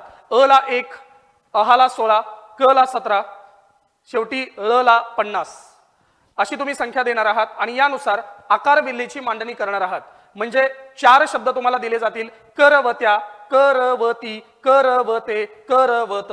आता या 4 शब्दांची मांडणी तुम्हाला आकार विल्हेनुसार करायची आहे म्हणजे क्रमानुसार त्यांची मांडणी करायची आहे. तर अशा पद्धतीने सुद्धा प्रश्न विचारले जातात. त्यामुळे या प्रश्नाकडेही दुर्लक्ष करू नका. इथं एवढा वेळ नाही की याचं आपल्याला स्पष्टीकरण करता येईल, पण नोट्समध्ये तुम्हाला व्यवस्थित ते मुद्दे दिलेले आहेत. तुम्ही हा सुद्धा मुद्दा व्यवस्थित करायचा आहे. आकार विल्हेनुसार केली जाणारी मांडणी. आता बघा आपण अक्षर म्हणजे काय बघितलं, आपण जोडाक्षर म्हणजे काय बघितलं, आपण द्वित्व म्हणजे काय बघितलं. आता पुढच्या संकल्पनेकडे येऊयात. शब्द म्हणजे काय. वर्ण, अक्षर, जोडाक्षर आणि द्वित्व याच्यानंतरची पुढची संकल्पना येते ती म्हणजे शब्द. शब्दांची व्याख्या बघा काय आहे. विशिष्ट क्रमाने येणारे अक्षर किंवा अक्षर समूह अर्थपूर्ण असेल तर त्याला शब्द असं म्हणतात. विशिष्ट क्रमाने येणारे एखादे अक्षर सुद्धा शब्द बनू शकतं. शब्दांच्या एकूण 8 जाती आहेत आणि त्या 8 जाती 2 विभागांमध्ये विभागलेल्या आहेत. पहिला विभाग आहे सव्यय किंवा विकारी शब्द आणि दुसरा विभाग आहे अव्यय किंवा अविकारी शब्द. सव्यय म्हणजे बदल होणारे आणि अव्यय म्हणजे बदल न होणारे. हा होणारा बदल लिंग वचन पुरुष यानुसार होतो, हा होणारा बदल लिंग वचन पुरुष यानुसार होत नाही. बदल होत नाही म्हणून त्याला अविकार असं म्हटलं गेलं, बदल होतो म्हणून त्याला विकारी शब्द असं म्हटलं गेलं. शब्दांच्या जातींपैकी विकारी शब्द किंवा सव्यय हे 4 प्रकारचे आहेत. नाम, सर्वनाम, विशेषण आणि क्रियापद. आणि अव्यय जे आहेत ते 4 प्रकारचे आहेत आणि इथं स्क्रीनवरती ते आपल्याला दिसत सुद्धा आहेत. ठीक आहे. आता आपण सुरुवातीला एक बेसिक माहिती याबद्दल घेणार आहोत. नाम, सर्वनाम, विशेषण, क्रियापद म्हणजे नेमकं काय आहे. तर नाम म्हणजे काय. एखादी व्यक्ती, वस्तू, सजीव, निर्जीव, कल्पना, भावना, वास्तव यांना दिलेल्या नावाला नाम असं म्हणतात. सजीव, निर्जीव व्यक्ती, वस्तू, भावना, कल्पना, वास्तव यांना जी काही नावं दिलेली आहेत त्यांना नाम असं म्हणतात. उदाहरणार्थ भारत माझा देश आहे. या उदाहरणामध्ये भारत हे सुद्धा नाम आहे, देश हे सुद्धा नाम आहे. महात्मा गांधींनी देशाला स्वातंत्र्य मिळवून दिले. महात्मा गांधींनी यामध्ये गांधी हे पण नाम आहे, देशाला देश हे पण नाम आहे आणि स्वातंत्र्य हे सुद्धा नाम आहे. ठीक आहे. नामाचे 3 प्रकार आहेत. सामान्य नाम, विशेष नाम आणि भाववाचक नाम. नाम या प्रकरणामध्ये याचा डिटेल अभ्यास येतो. दुसरा शब्द विभाग आहे किंवा शब्द जात आहे ती आहे सर्वनाम. नामाऐवजी आलेला शब्द म्हणजे सर्वनाम की जो नामाच्या लिंगाचा, जातीचा, वचनाचा असतो. नाम ज्या वचनाचा आहे, लिंगाचा आहे त्याच पद्धतीने तो नामाचं काम करत असतो त्याला म्हटलं गेलं सर्वनाम. उदाहरणं 2 दिलेली आहेत. आम्ही उद्या सहलीला जाऊ. या उदाहरणामध्ये आम्ही सर्वनाम आहे. तुम्ही कधी आलात, तुम्ही सर्वनाम आहे. आणि सर्वनामाचं महत्वाचं कार्य काय तर नामाचा जो वारंवार वापर होऊन भाषेमध्ये किंवा व्यवहारामध्ये, बोली भाषेमध्ये भाषा ही सुमधुर असावी यासाठी नामाचा वारंवार उल्लेख टाळता यावा यासाठी सर्वनामाचा वापर केला गेलाय. जर आपण एखाद्याचं वर्णन करताना एका व्यक्तीचं नाव वारंवार लिहित गेलो, फक्त नामाचा वापर करत गेलो तर ते श्रवणीय होणार नाही. म्हणून त्या व्यक्तीचं नाव टाळावं आणि ती माहिती अधिक श्रवणीय व्हावी यासाठी त्या व्यक्तीच्या नावाऐवजी आपण सर्वनामाचा वापर करत असतो. पुढे आहे विशेषण. नामाबद्दल विशेष माहिती देणाऱ्या विकारी शब्दाला विशेषण म्हणतात. कष्टकरी जनता गरिबीत जगत आहे. या उदाहरणामध्ये जनता हे आहे नाम आणि कष्टकरी हे आहे विशेषण. पांढरा रंग शोभून दिसतो, रंग हे आहे नाम आणि पांढरा हे आहे विशेषण. नामाबद्दल विशेष माहिती देणाऱ्या विकारी शब्दाला विशेषण असं म्हटलं गेलं. पुढे आहे क्रियापद. आता क्रियापद म्हणजे काय. या क्रियापदामध्ये 3 संकल्पना आहेत. वाक्याचा अर्थ पूर्ण करणारा, हे बरोबर, वाक्याचा अर्थ पूर्ण करणारा जो आहे तो क्रियापद आहे. पण तो शब्द कसा असू शकतो, तो शब्द कोणत्या स्वरूपात असू शकतो तर स्थितीवाचक, नंबर 2 स्थित्यंतरवाचक आणि नंबर 3 क्रियावाचक. म्हणजे वाक्याचा अर्थ पूर्ण करणारा स्थितीवाचक, स्थित्यंतरवाचक आणि क्रियावाचक विकारी शब्द म्हणजे क्रियापद. आणि क्रियापद वाक्यात कुठेही येऊ शकतं, कुठेही क्रियापद वाक्यामध्ये येऊ शकतं. ते वाक्याच्या शेवटीच यावं असं काही नाहीये, लक्षात घ्या. ठीक आहे. आम्ही निघालो आमुच्या गावा, हा प्रश्न DED-CET 2012 ला विचारण्यात आला होता. आम्ही निघालो आमुच्या गावा, निघालो हे क्रियापद वाक्याच्या मधोमध आलंय. ठीक आहे. किंवा काही वेळेला आपण संत वचनामध्ये किंवा आध्यात्मिक गाण्यांमध्ये हे ऐकलं असेल की निघालो घेऊन दत्ताची पालखी. जर असा प्रश्न आला तर त्या प्रश्नामध्ये क्रिया व्यक्त करणारा शब्द कोणता आहे? निघालो. आणि तो शब्द वाक्याच्या सुरुवातीला आलेला आहे. त्यामुळे हे लक्षात घ्या की क्रियापद हे वाक्यात कुठेही येऊ शकतं, त्यामुळे ते शेवटीच आलं पाहिजे असा काही व्याकरणात नियम नाहीये. मी विद्यार्थी आहे, आहे हे क्रियापद स्थिती व्यक्त करतं कर्त्याची, म्हणून ते स्थितीवाचक. राम राजा झाला, झालं हे क्रियापद रामाचं स्थित्यंतर व्यक्त करतं. राम पूर्वी नव्हता राजा, आता तो राजा बनलेला आहे, म्हणजे रामाच्या स्थितीमध्ये बदल झाला. बदल म्हणजे स्थित्यंतर, म्हणून झाला हे क्रियापद स्थित्यंतरवाचक आहे. सचिन क्रिकेट खेळतो, खेळतो क्रियावाचक क्रियापद आहे, कारण इथं खेळण्याची क्रिया आहे. तर क्रियापद हे स्थिती, स्थित्यंतर आणि क्रिया व्यक्त करणारं असू शकतं. पुढचा आहे उभयान्वयी अव्यय. उभय म्हणजे दोन किंवा दोन पेक्षा जास्त आणि अन्वय म्हणजे संबंध. दोन किंवा दोन पेक्षा जास्त शब्द किंवा वाक्य यांचा संबंध जोडणारा जो अविकारी शब्द आहे त्याला म्हटलं गेलं उभयान्वयी अव्यय. राम आणि लखन दोघे भाऊ आहेत. इथं राम लखन ही दोन शब्द आहेत आणि या शब्दांना आणि हे जोडलं गेलेलं उभयान्वयी अव्यय आहे. रस्त्यात गर्दी होती म्हणून येण्यास उशीर झाला. रस्त्यात गर्दी होती हे वाक्य पहिलं, येण्यास उशीर झाला क्रमांक 2चं वाक्य, आणि दोन वाक्यांना जोडणारा म्हणून हा काय आहे? उभयान्वयी अव्यय आहे. पुढे आहे क्रिया विशेषण अव्यय. क्रियापदाबद्दल विशेष माहिती देणाऱ्या अविकारी शब्दाला क्रिया विशेषण अव्यय असं म्हणतात. आणि हा शब्द क्रियापदाबद्दल माहिती देतो. धावपटू खूप जलद पळाला, पळाला वाक्यातलं क्रियापद. पळण्याची क्रिया कशी घडली? जलद. जलद हे वाक्यातलं क्रिया विशेषण आहे. उत्क्रांतीची क्रिया सावकाश घडते, घडते हे वाक्यातलं क्रियापद. घडण्याची क्रिया कशी घडली? सावकाश घडली, त्यामुळे सावकाश हे क्रिया विशेषण अव्यय. क्रियापदाबद्दल विशेष माहिती देणाऱ्या शब्दाला क्रिया विशेषण अव्यय असं म्हणतात. पुढे आहे शब्दयोगी अव्यय. शब्दाला जोडून येणाऱ्या अविकारी शब्दात शब्दयोगी अव्यय असं म्हणतात. गेल्या वर्षीची पूर्वपरीक्षेतले मराठीतले आलेले प्रश्न काढून बघा, तुम्हाला ही संकल्पना प्रश्न म्हणून आलेली दिसेल की शब्दाला जोडून येणाऱ्या अविकारी शब्दाला काय म्हणतात? शब्दयोगी अव्यय. त्यामुळे आपण क्लासमध्ये असेल किंवा रिव्हिजन लेक्चरमध्ये असेल जे मुद्दे तुम्हाला सांगतो आहोत ते केवळ परीक्षाभिमुख आहेत, परीक्षेला यापूर्वी विचारलेले आहेत आणि भविष्यामध्ये विचारणारे आहेत, हे लक्षात घ्या. कुठेही अवांतर कुठलाही मुद्दा मी तुम्हाला सांगितलेला नाही, सांगण्याचा आमचा प्रयत्न सुद्धा नाही. जे परीक्षाभिमुख आहेत तेच तुमच्या समोर ठेवण्याचा आमचा प्रयत्न आहे. तुमच्यामुळे मी पास झालो, लहान मुलाशिवाय घराला शोभा नाही. या दोन वाक्यामध्ये तुम्हाला दोन शब्द असे दिसतील जे जोडून आलेले आहेत. बघा इथं मुळे हा शब्द तुमच्या याला जोडून आलेला आहे, शिवाय हा शब्द मुला याला जोडून आलेला आहे. म्हणजे तुम्ही किंवा तुमच्या मुळे मुला शिवाय इथं ते जोडून आलेले असल्यामुळं यांना शब्दयोगी अव्यय असं म्हटलं गेलं. आणि शेवटचा उपप्रकार आहे शब्दांचा केवल प्रयोगी अव्यय. भावनेच्या दृष्टीने महत्वाच्या असणाऱ्या आणि भावना व्यक्त करणाऱ्या अविकारी शब्दाला केवल प्रयोगी अव्यय असं म्हणतात. केवल प्रयोगी अव्यय म्हणजे वाक्यात केवळ त्यांचा प्रयोग होतो, अर्थाच्या दृष्टीने यांना काहीही महत्व नसतं, यांना महत्व असतं केवळ भावनेच्या दृष्टीने. म्हणून केवळ प्रयोगी अव्यय हे भावना व्यक्त करणारे अव्यय असतात.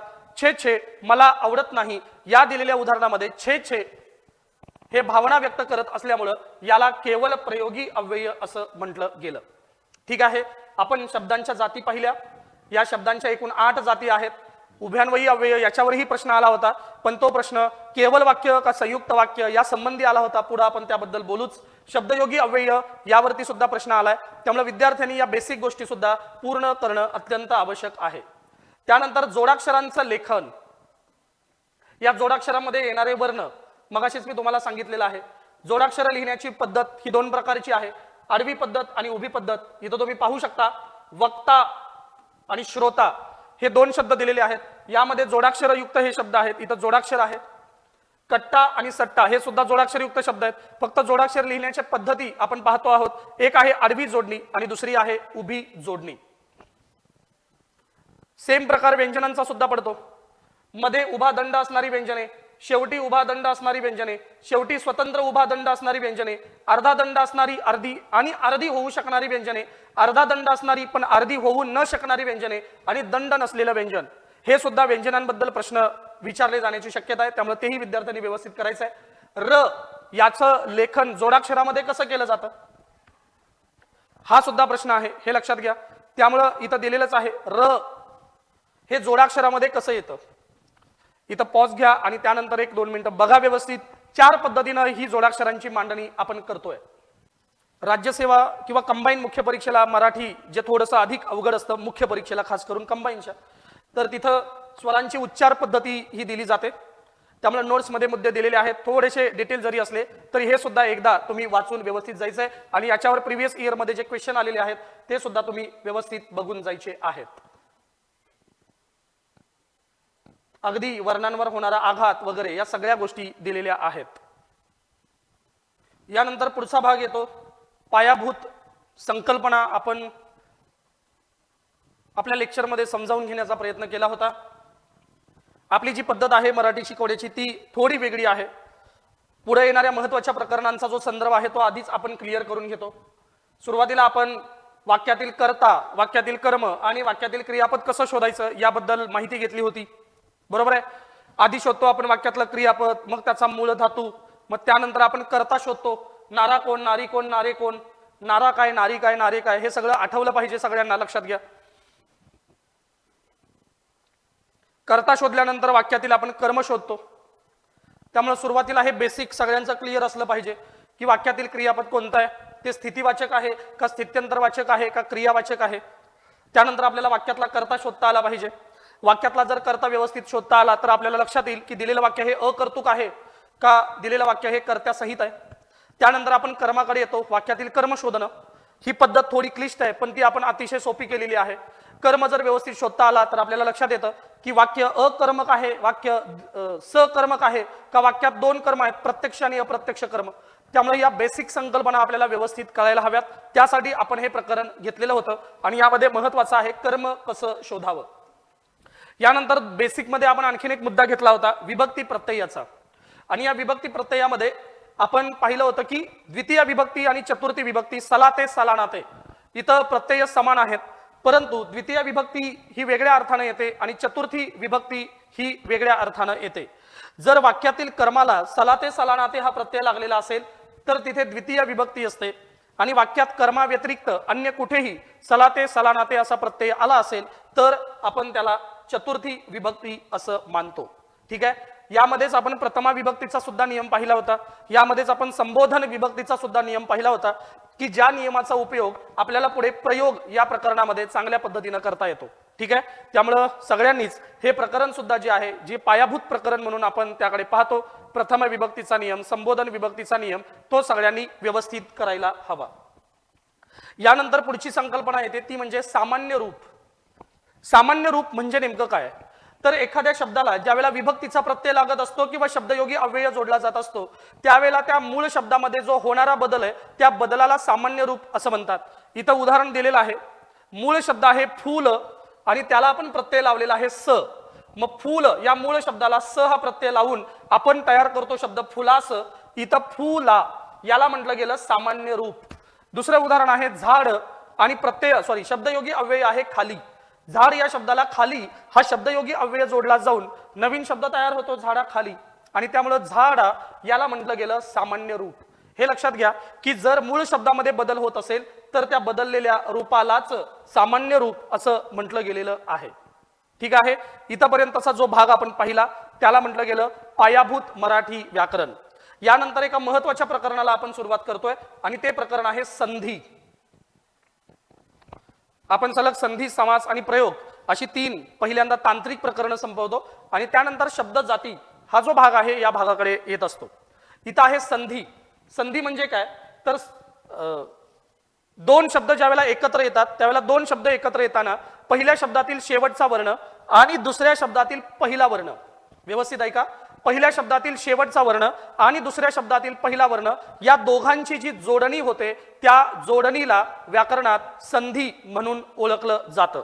त्यामुळे संधी म्हणजे जोडणी, जवळजवळ आलेले 2 ध्वनी जोडणे म्हणजे संधी, आता ही संधी होताना ज्यावेळेला दोन, हे बघा कळेल तुम्हाला, ज्यावेळेला दोन शब्द जोडले जातात त्यावेळेला पहिल्या शब्दातला शेवटचा वर्ण म्हणजे विद्यामधला आ आणि आलय मधला आ हे दोन जोडले जातात.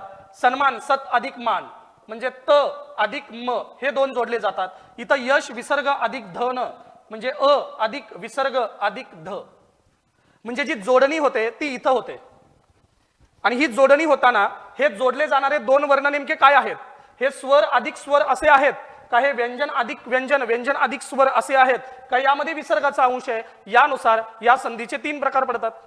पहिला प्रकार आहे स्वर संधी, दोन स्वर एकत्र येणे. दुसरा प्रकार आहे व्यंजन संधी, व्यंजन अधिक व्यंजन किंवा व्यंजन अधिक स्वर. आणि तिसरा प्रकार आहे जो अपवादांनी भरलेला आहे विसर्ग संधी, यामध्ये विसर्ग अधिक व्यंजन किंवा विसर्ग अधिक स्वर आहेत आणि काही अपवाद सुद्धा आहेत. ठीक आहे, तर असे या संधीचे एकूण तीन प्रकार पडतात. एकूण किती प्रकार पडतात? तीन प्रकार पडतात. बघा आता आपण हे सर्व प्रकार क्लासमध्ये डिटेलमध्ये पाहिलेले आहेत. स्वर संधीला अच संधी असं म्हणतात, व्यंजन संधीला हल संधी म्हणतात आणि विसर्ग संधी. आता इकडे स्वर संधीचे 5 उपप्रकार आहेत.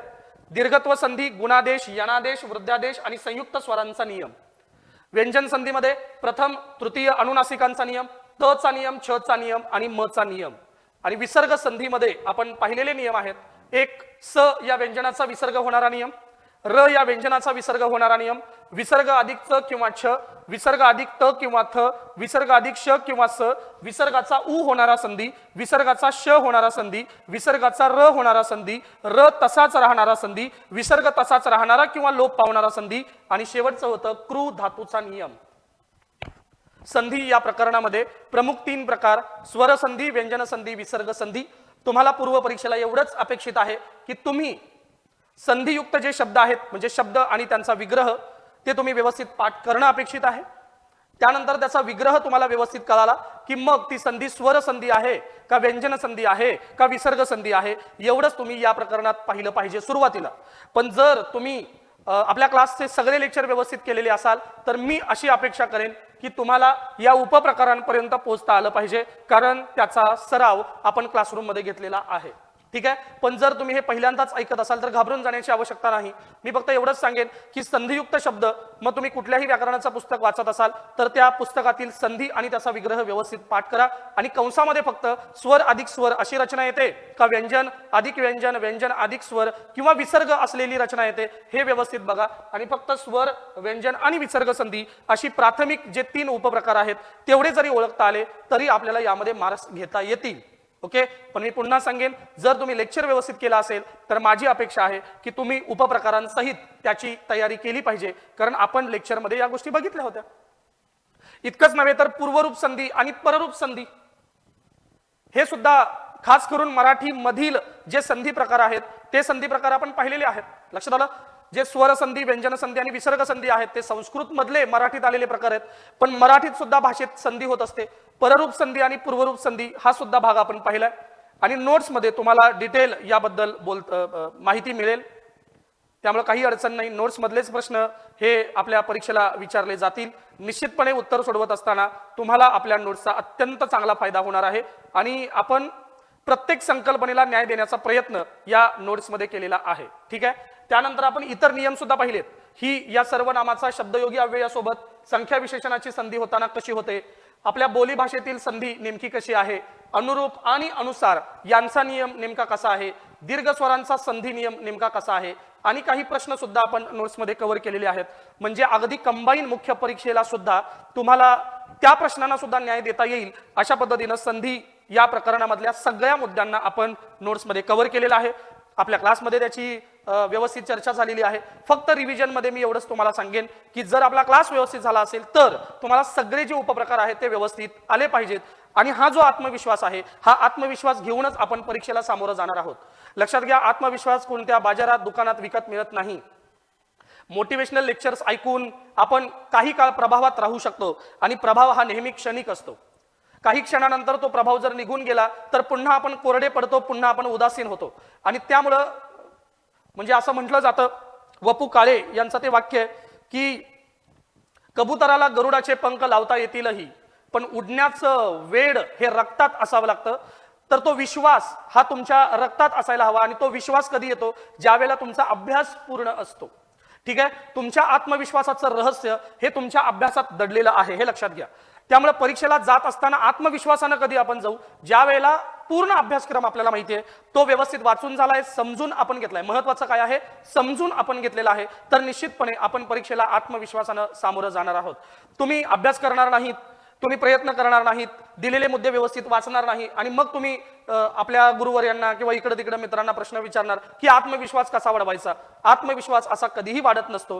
त्यामुळे मी आग्रहानं तुम्हाला सांगेन की हे जे सगळे मुद्दे आहेत ते व्यवस्थित वाचा. निश्चितपणे अशा तांत्रिक प्रकरणांमध्ये सुद्धा तुम्हाला मार्क्स चांगले येणार आहेत.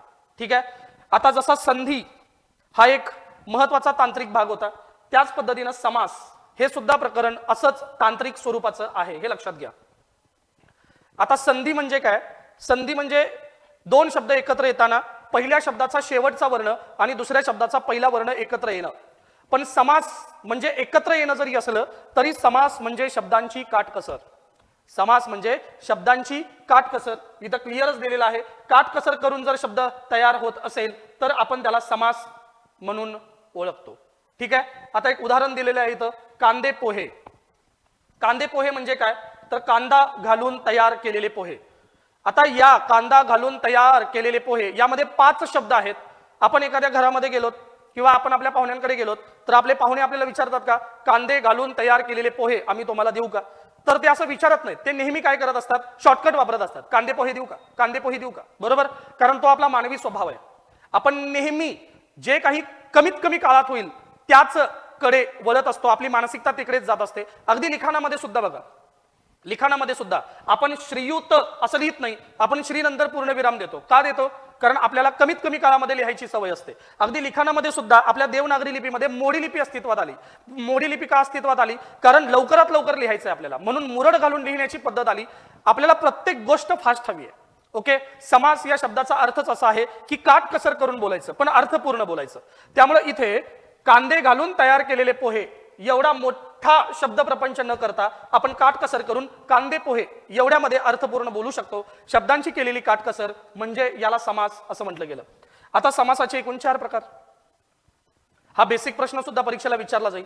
जसं संधीचा चार्ट बघितला तसं समास. समासाचे एकूण किती प्रकार आहेत? तर समासाचे एकूण 4 प्रकार पडतात. समासाचा पहिला प्रकार आहे अव्ययी भाव समास, दुसरा प्रकार आहे तत्पुरुष समास, तिसरा प्रकार आहे द्वंद्व समास आणि चौथा प्रकार आहे बहुव्रीही समास. बघा, अव्ययी भाव समासामध्ये पहिलं पद महत्वाचं असतं. हे सुद्धा जोड्या लावाला परीक्षेत विचारण्यात आलेलं आहे. तत्पुरुष समासामध्ये दुसरं पद महत्वाचं असतं. द्वंद्व समासामध्ये दोन्ही पद महत्वाची असतात इथं. आणि बहुव्रीही समासामध्ये दोन्ही पद महत्वाची नसून तिसरेच एखादं पद महत्वाचं असतं. थोडं टायपिंग एरर आहे, लक्ष द्या परत एकदा. अव्ययी भाव समासामध्ये पहिलं पद महत्वाचं आहे, तत्पुरुष समासामध्ये दुसरं पद महत्वाचं आहे, द्वंद्व समासामध्ये दोन्ही पदे महत्वाची आहेत आणि बहुव्रीही समासामध्ये दोन्ही पदे महत्वाची नसून अर्थाच्या दृष्टीने तिसरेच पद महत्वाचं असतं. त्याला बहुव्रीही समास म्हणून ओळखलं जातं.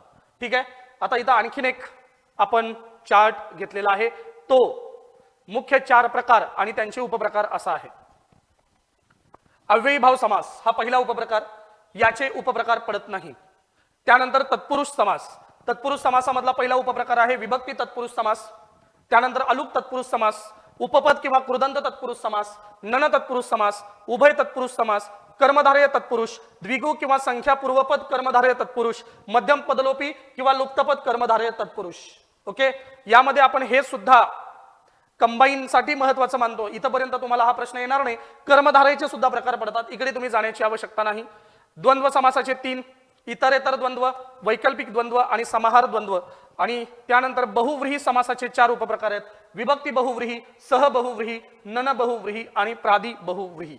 संधी आणि समास हे दोन्ही प्रकरण संस्कृत भाषेतून मराठी भाषेत आल्यामुळं आपल्याला ज्या संकल्पना आहेत त्या संकल्पना संस्कृत भाषेतल्या आहेत. थोडं समजायला कठीण आहे, पण ज्यांनी क्लासमध्ये व्यवस्थित सगळ्या गोष्टी केलेल्या आहेत त्यांना ह्या गोष्टी अवघड अजिबात जाणार नाहीत. ठीक आहे, क्लासमध्ये शॉर्टकट सहित आपण हे पाहिलेलं आहे. पुन्हा एकदा मी याबद्दल फक्त पटपट बोलेन. अव्ययी भाव समास म्हणजे काय? ज्या सामासिक शब्दाच्या सुरुवातीला आ यथा प्रति हे संस्कृत उपसर्ग दर हर बर बे बिन गैर हे फारसी किंवा अरबी उपसर्ग आणि मराठीत द्विरुक्ती होऊन तयार होणारे शब्द आलेले असतील त्याला अव्ययी भाव समास असं म्हणतात. म्हणजे अव्ययी भाव समास हा केवळ निरीक्षणाद्वारे ओळखता येतो. समास किंवा सामासिक शब्द पुढे आलेला आहे आणि त्या सामासिक शब्दाच्या सुरुवातीला आ यथाप्रती दर हर बर बे बिन गैर आणि मराठीमध्ये दोन वेळेला एकच शब्द येऊन तयार होणारे शब्द जर आले असतील तर आपण त्याला अव्ययी भाव समास म्हणून ओळखतो. आता बाकीचे जे 3 प्रकार आहेत त्यासाठी तुम्हाला त्या सामासिक शब्दाचा विग्रह करता यायला हवा. ओके, जर त्या विग्रहामध्ये असा तो अशी ती असे ते असा जर शब्द विग्रहामध्ये आलेला असेल तर आपण त्याला म्हणतो बहुव्रीही समास. जर विग्रहामध्ये आणि व अथवा वा किंवा असे जर शब्द आलेले असतील तर तिथं असेल आपला द्वंद्व समास. आणि जर विग्रहामध्ये अशा दोन्ही पद्धतीनं कुठलीही रचना नाही म्हणजे द्वंद्व समास आणि बहुव्रीही समास अशी रचना जर विग्रहामध्ये आलेली नाही तर 100% तिथं तत्पुरुष समास असतो. समास ओळखण्याचा शॉर्टकट हाच आहे, हे लक्षात घ्या. परत एकदा सांगतोय मी, सामासिक शब्द केवळ बघायचा आणि त्यावरती जर समास ठरवायचा असेल तर केवळ अव्ययी भाव समास या आधारे ठरतो. उदाहरणार्थ गैरहजर असा शब्द आहे. गैरहजर या शब्दामध्ये गैर नावाचं उपसर्ग आहे. उपसर्ग म्हणजे सुरुवातीला येणारा, प्रत्यय म्हणजे नंतर येणारे. ठीक आहे, गैर हा उपसर्ग आहे. अशाच पद्धतीनं आ यथा प्रति दर हर बर बे बिन गैर, गैर आला का उपसर्ग, असे जर उपसर्ग येऊन शब्द बनत असतील तर आपण त्यांना अव्ययी भाव समास असं म्हणतो. ठीक आहे, त्यानंतर मराठीमधील द्विरुक्ती होऊन तयार झालेले शब्द म्हणजे एकाच वेळेला 2 वेळेला आलेले, घरोघरी, पानो पाणी, गल्लो गल्ली असे जे शब्द आहेत एकाच वेळेला 2दा येऊन तयार झालेले, द्विरुक्ती होऊन तयार झालेले, त्यालाही आपण अव्ययी भाव समास असंच म्हणतो. ठीक आहे, बाकीचे जे 3 प्रकार आहेत ते 3 प्रकार केवळ विग्रहावरून ठरतात म्हणजे तुम्हाला त्याचा विग्रह माहिती असायला हवा. उदाहरणार्थ नीळकंठ, निळा आहे कंठ ज्याचा असा तो. विग्रहामध्ये असा तो, अशी ती, असे ते असे जर शब्द आले तर 100% तिथं बहुव्रीही समासच असतो. त्यामुळे विग्रहावरून आपल्याला बहुव्रीही समास ओळखता येतो. त्यानंतर आहे द्वंद्व समास. द्वंद्व समासामध्ये 2 शब्दांच्या मध्ये आणि व किंवा अथवा असे शब्द येतात. लक्षात आलं, असे जर शब्द आले असतील तर 100% तिथे द्वंद्व समास असतो.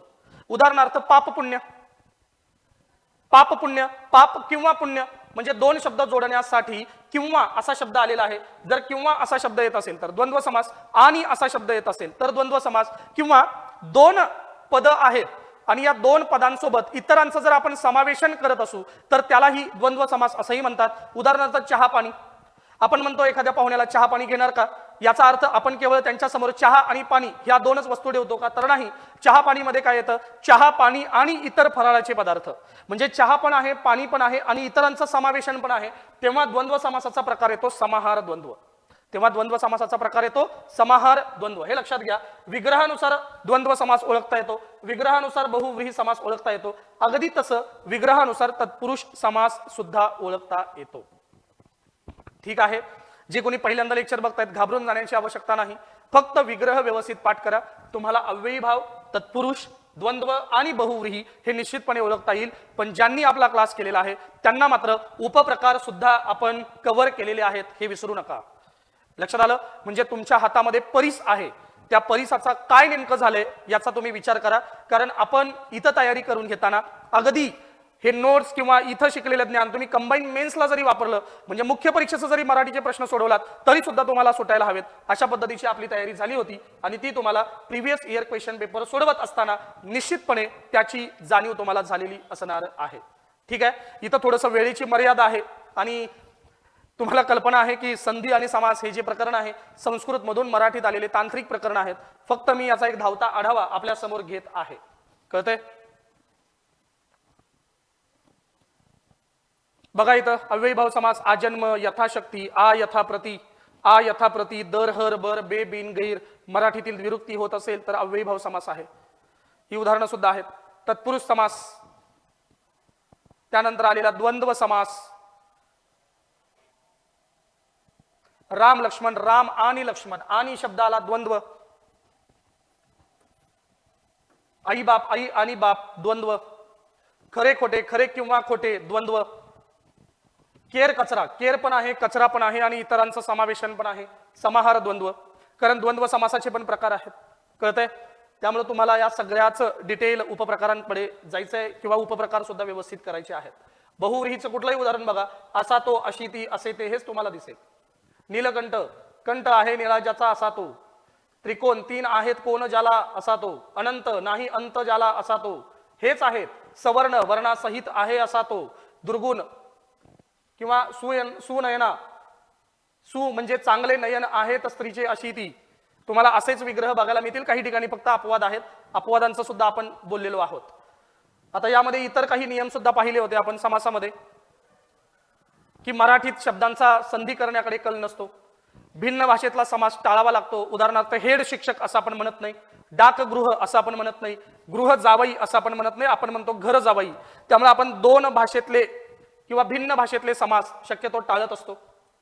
सामासिक शब्दाचं लिंग आणि वचन हे नेहमी शेवटच्या शब्दावरनं ठरवतात. विभक्तीचा प्रत्यय शेवटच्या शब्दाला लावला जातो. आठवत असेल सर्व काही, ठीक आहे. तर संधी आणि समास या दोन्ही प्रकरणामध्ये जे त्यांचे उपप्रकार आहेत त्या उपप्रकारांसहित तुम्हाला काय करायचं आहे, त्याचा अभ्यास व्यवस्थित करायचा आहे. यानंतर पुढचं जे तांत्रिक आणि अत्यंत महत्वाचं प्रकरण आहे ते प्रकरण आहे प्रयोग. प्रयोग म्हणजे कर्ता कर्म आणि क्रियापद यांच्या परस्पर संबंधाला प्रयोग असं म्हणतात. कर्त्याची कर्माची वाक्यातील क्रियापदाशी जी रचना किंवा ठेवण किंवा जुळणी असते त्यालाही व्याकरणात प्रयोग असं म्हणतात. तर या प्रयोगाचे तीन प्रकार पडतात.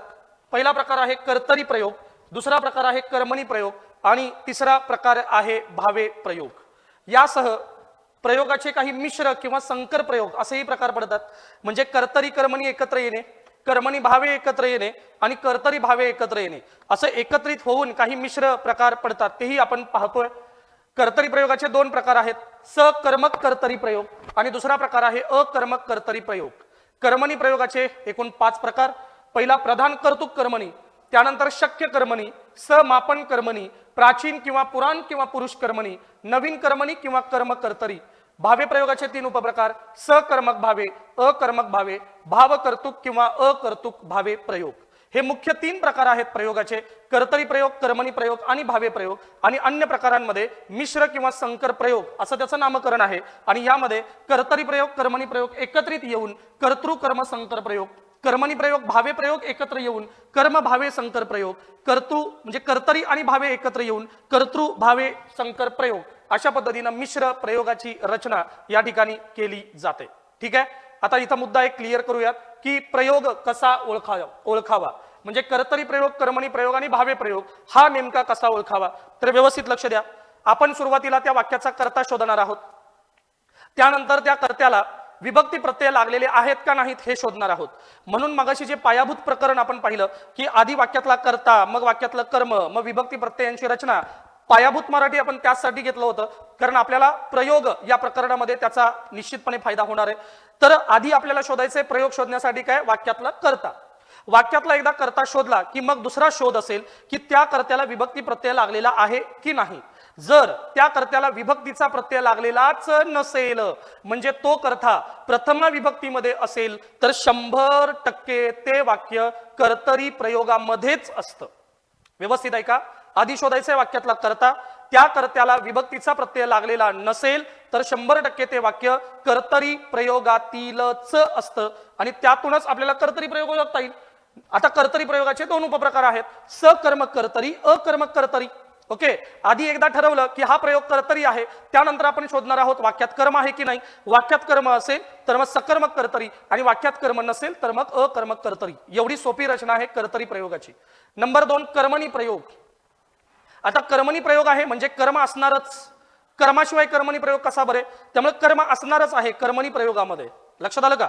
आता वाक्यात कर्म कधी असतो, वाक्यात कर्ता असल्याशिवाय कर्म असणारच नाही, म्हणजे कर्मणी प्रयोगामध्ये कर्ता सुद्धा असणार आहे आणि कर्मणी प्रयोगामध्ये कर्म सुद्धा असणार आहे. आता राहिला प्रश्न प्रत्ययाचा. आपण कर्तरी प्रयोगामध्ये नियम पाहिला होता की कर्तरी प्रयोगामध्ये कर्त्याला प्रत्यय नसतो. आता कर्मणी प्रयोगामध्ये मात्र काय होतं, कर्त्याला प्रत्यय असतो पण कर्माला प्रत्यय नसतो. जर अशी रचना असेल तर ते वाक्य 100% कर्मणी प्रयोगाचं असतं. आणि त्यानंतर भावे प्रयोग. भावे प्रयोगाचे 3 रचना आहेत. पहिली रचना, वाक्यामध्ये कर्ताच नसेल तर त्याला अकर्तुक किंवा भावकर्तुक भावे प्रयोग असं म्हणतात. नंबर 2, वाक्यामध्ये कर्ता आहे, कर्म नाही, वाक्यामध्ये फक्त काय आहे, कर्ता आहे पण त्या कर्त्याला प्रत्यय आहे. आता व्यवस्थित आहे का. वाक्यामध्ये कर्ता आहे, कर्त्याला प्रत्यय आहे, म्हणजे ते वाक्य कर्तरी प्रयोगाचं असणार नाही. वाक्यामध्ये कर्म नाही म्हणजे ते वाक्य कर्मणी प्रयोगाचं असणार नाही. आता वाक्यात कर्ता आहे आणि त्याला प्रत्यय आहे, मग भावे प्रयोग, आणि भावे प्रयोगाचा उपप्रकार जो आहे तो अकर्मक भावे प्रयोग. आता त्यानंतर भावे प्रयोगाची एक तिसरी रचना येते की वाक्यात कर्ता पण आहे आणि कर्म पण आहे आणि दोघांनाही प्रत्यय आहे. बघा व्यवस्थित, वाक्यामध्ये कर्ताही आहे, कर्मही आहे आणि दोघांनाही प्रत्यय आहे. कर्त्याला प्रत्यय आहे त्यामुळे कर्तरी प्रयोग येणार नाही, कर्माला प्रत्यय आहे त्यामुळे कर्मणी प्रत्यय येणार नाही, दोघांनाही प्रत्यय आहे म्हणून त्याला म्हटलं गेलं भावे प्रयोग. हे प्रयोग ओळखण्याची पद्धत. पण मूळ संकल्पना काय सांगते? मूळ संकल्पना अशी सांगते, कर्तरी प्रयोग म्हणजे काय? जर क्रियापद कर्त्याच्या लिंग वचन पुरुषानुसार बदलत असेल तर त्याला कर्तरी प्रयोग म्हणा. जर क्रियापद कर्माच्या लिंग वचन पुरुषानुसार बदलत असेल तर त्याला कर्मणी प्रयोग म्हणा. आणि जर क्रियापद कर्ता आणि कर्म दोघांच्याही लिंग वचन पुरुषानुसार अजिबात बदलत नसेल, म्हणजे क्रियापद कोणालाही भाव देत नसेल, तर त्याला म्हणा भावे प्रयोग. ठीक आहे. तर इथं विनोदाचा भाग भावे प्रयोग लक्षात ठेवण्यासाठीचा. तर भावे प्रयोगामध्ये क्रियापद कर्ता आणि कर्म दोघांनुसार बदलत नाही. कर्तरी प्रयोगामध्ये क्रियापद कर्त्यानुसार बदलतं, कर्मणी प्रयोगामध्ये क्रियापद कर्मानुसार बदलतं. या बेसिक गोष्टी त्यांच्या व्याख्या आपण नोट्समध्ये किंवा वर्गामध्ये पाहिलेले आहेत. आपण इथे पाहत आहोत एखादं वाक्य समोर आल्यानंतर ते ओळखायचं कसं, तर ते वाक्य कर्ता कर्म आणि त्यांना विभक्ती प्रत्यय लागलेला आहे का नाही यावरूनच ओळखता येतं. लक्षात येतं का? इथं उदाहरणं आहेत बघा. राम आंबा खातो, खाणारा कोण? राम. त्यामुळे कर्त्याला प्रत्यय नाही, प्रत्यय नाही म्हणून आपण त्याला म्हणतो कर्तरी प्रयोग. सीता आंबा खाते, खाणारी कोण? सीता. सीता या कर्त्याला प्रत्यय नाही म्हणून कर्तरी प्रयोग. इथे बघा राम पडला, पडणारा कोण? राम.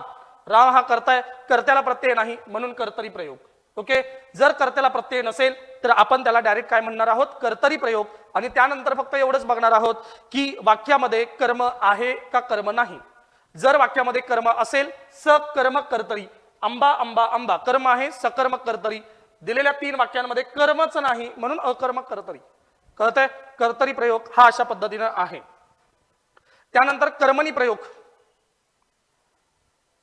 राजाने राजवाडा बांधला, राजाने राजवाडा बांधला. बांधणारा कोण? राजा. राजवाडा बांधला गेला का? हो, राजवाडा बांधला गेला. म्हणजे वाक्यामध्ये कर्ता पण आहे आणि वाक्यामध्ये कर्म सुद्धा आहे. पण जर व्यवस्थित नजर टाकलीत आपण वाक्याकडे तर लक्षात येईल की कर्त्याला प्रत्यय आहे राजाने, पण कर्माला अजिबात प्रत्यय नाही राजवाडा. कर्त्याला प्रत्यय आहे पण कर्माला प्रत्यय नाही. अशा वेळेला कर्मणी प्रयोगाचं ते लक्षण आहे. कर्मणी प्रयोगाचे एकूण 5 उपप्रकार आहेत. या 5 उपप्रकारांमध्ये असं साधं वाक्य कर्त्याला प्रत्यय पण कर्माला नाही ते वाक्य येतं प्रधान कर्तृक कर्मणी यामध्ये. ओके. कर्मणी प्रयोगाचे इतर उपप्रकार, यातला पहिला उपप्रकार आहे प्राचीन किंवा पुराण किंवा पुरुष कर्मणी. हा प्रयोग संस्कृत इतक्या प्राचीन, म्हणजे मुळात तो पूर्ण वाक्यच प्राचीन असतं, यावरूनच आपल्याला या प्रयोगाची ओळख करता येते. उदाहरण बघा, नळे इंद्रास असे बोली जेले, जो जे की जे परमार्थ लाहो. असे प्राचीन वाक्य हे या प्राचीन किंवा पुराण कर्मणीमध्ये येतात. इथे आणखीन एक प्रश्न विचारला जाईल की कर्म या वाक्यातला शोधायचं कसं, तोही मुद्दा मी नोट्समध्ये दिलाय. जिथं जे हा प्रत्यय लागलेला असेल त्या प्रत्यय युक्त असलेला जो शब्द आहे तो शब्द काय म्हणायचा? आपण कर्म म्हणायचा प्राचीन किंवा पुराण कर्मणीमध्ये.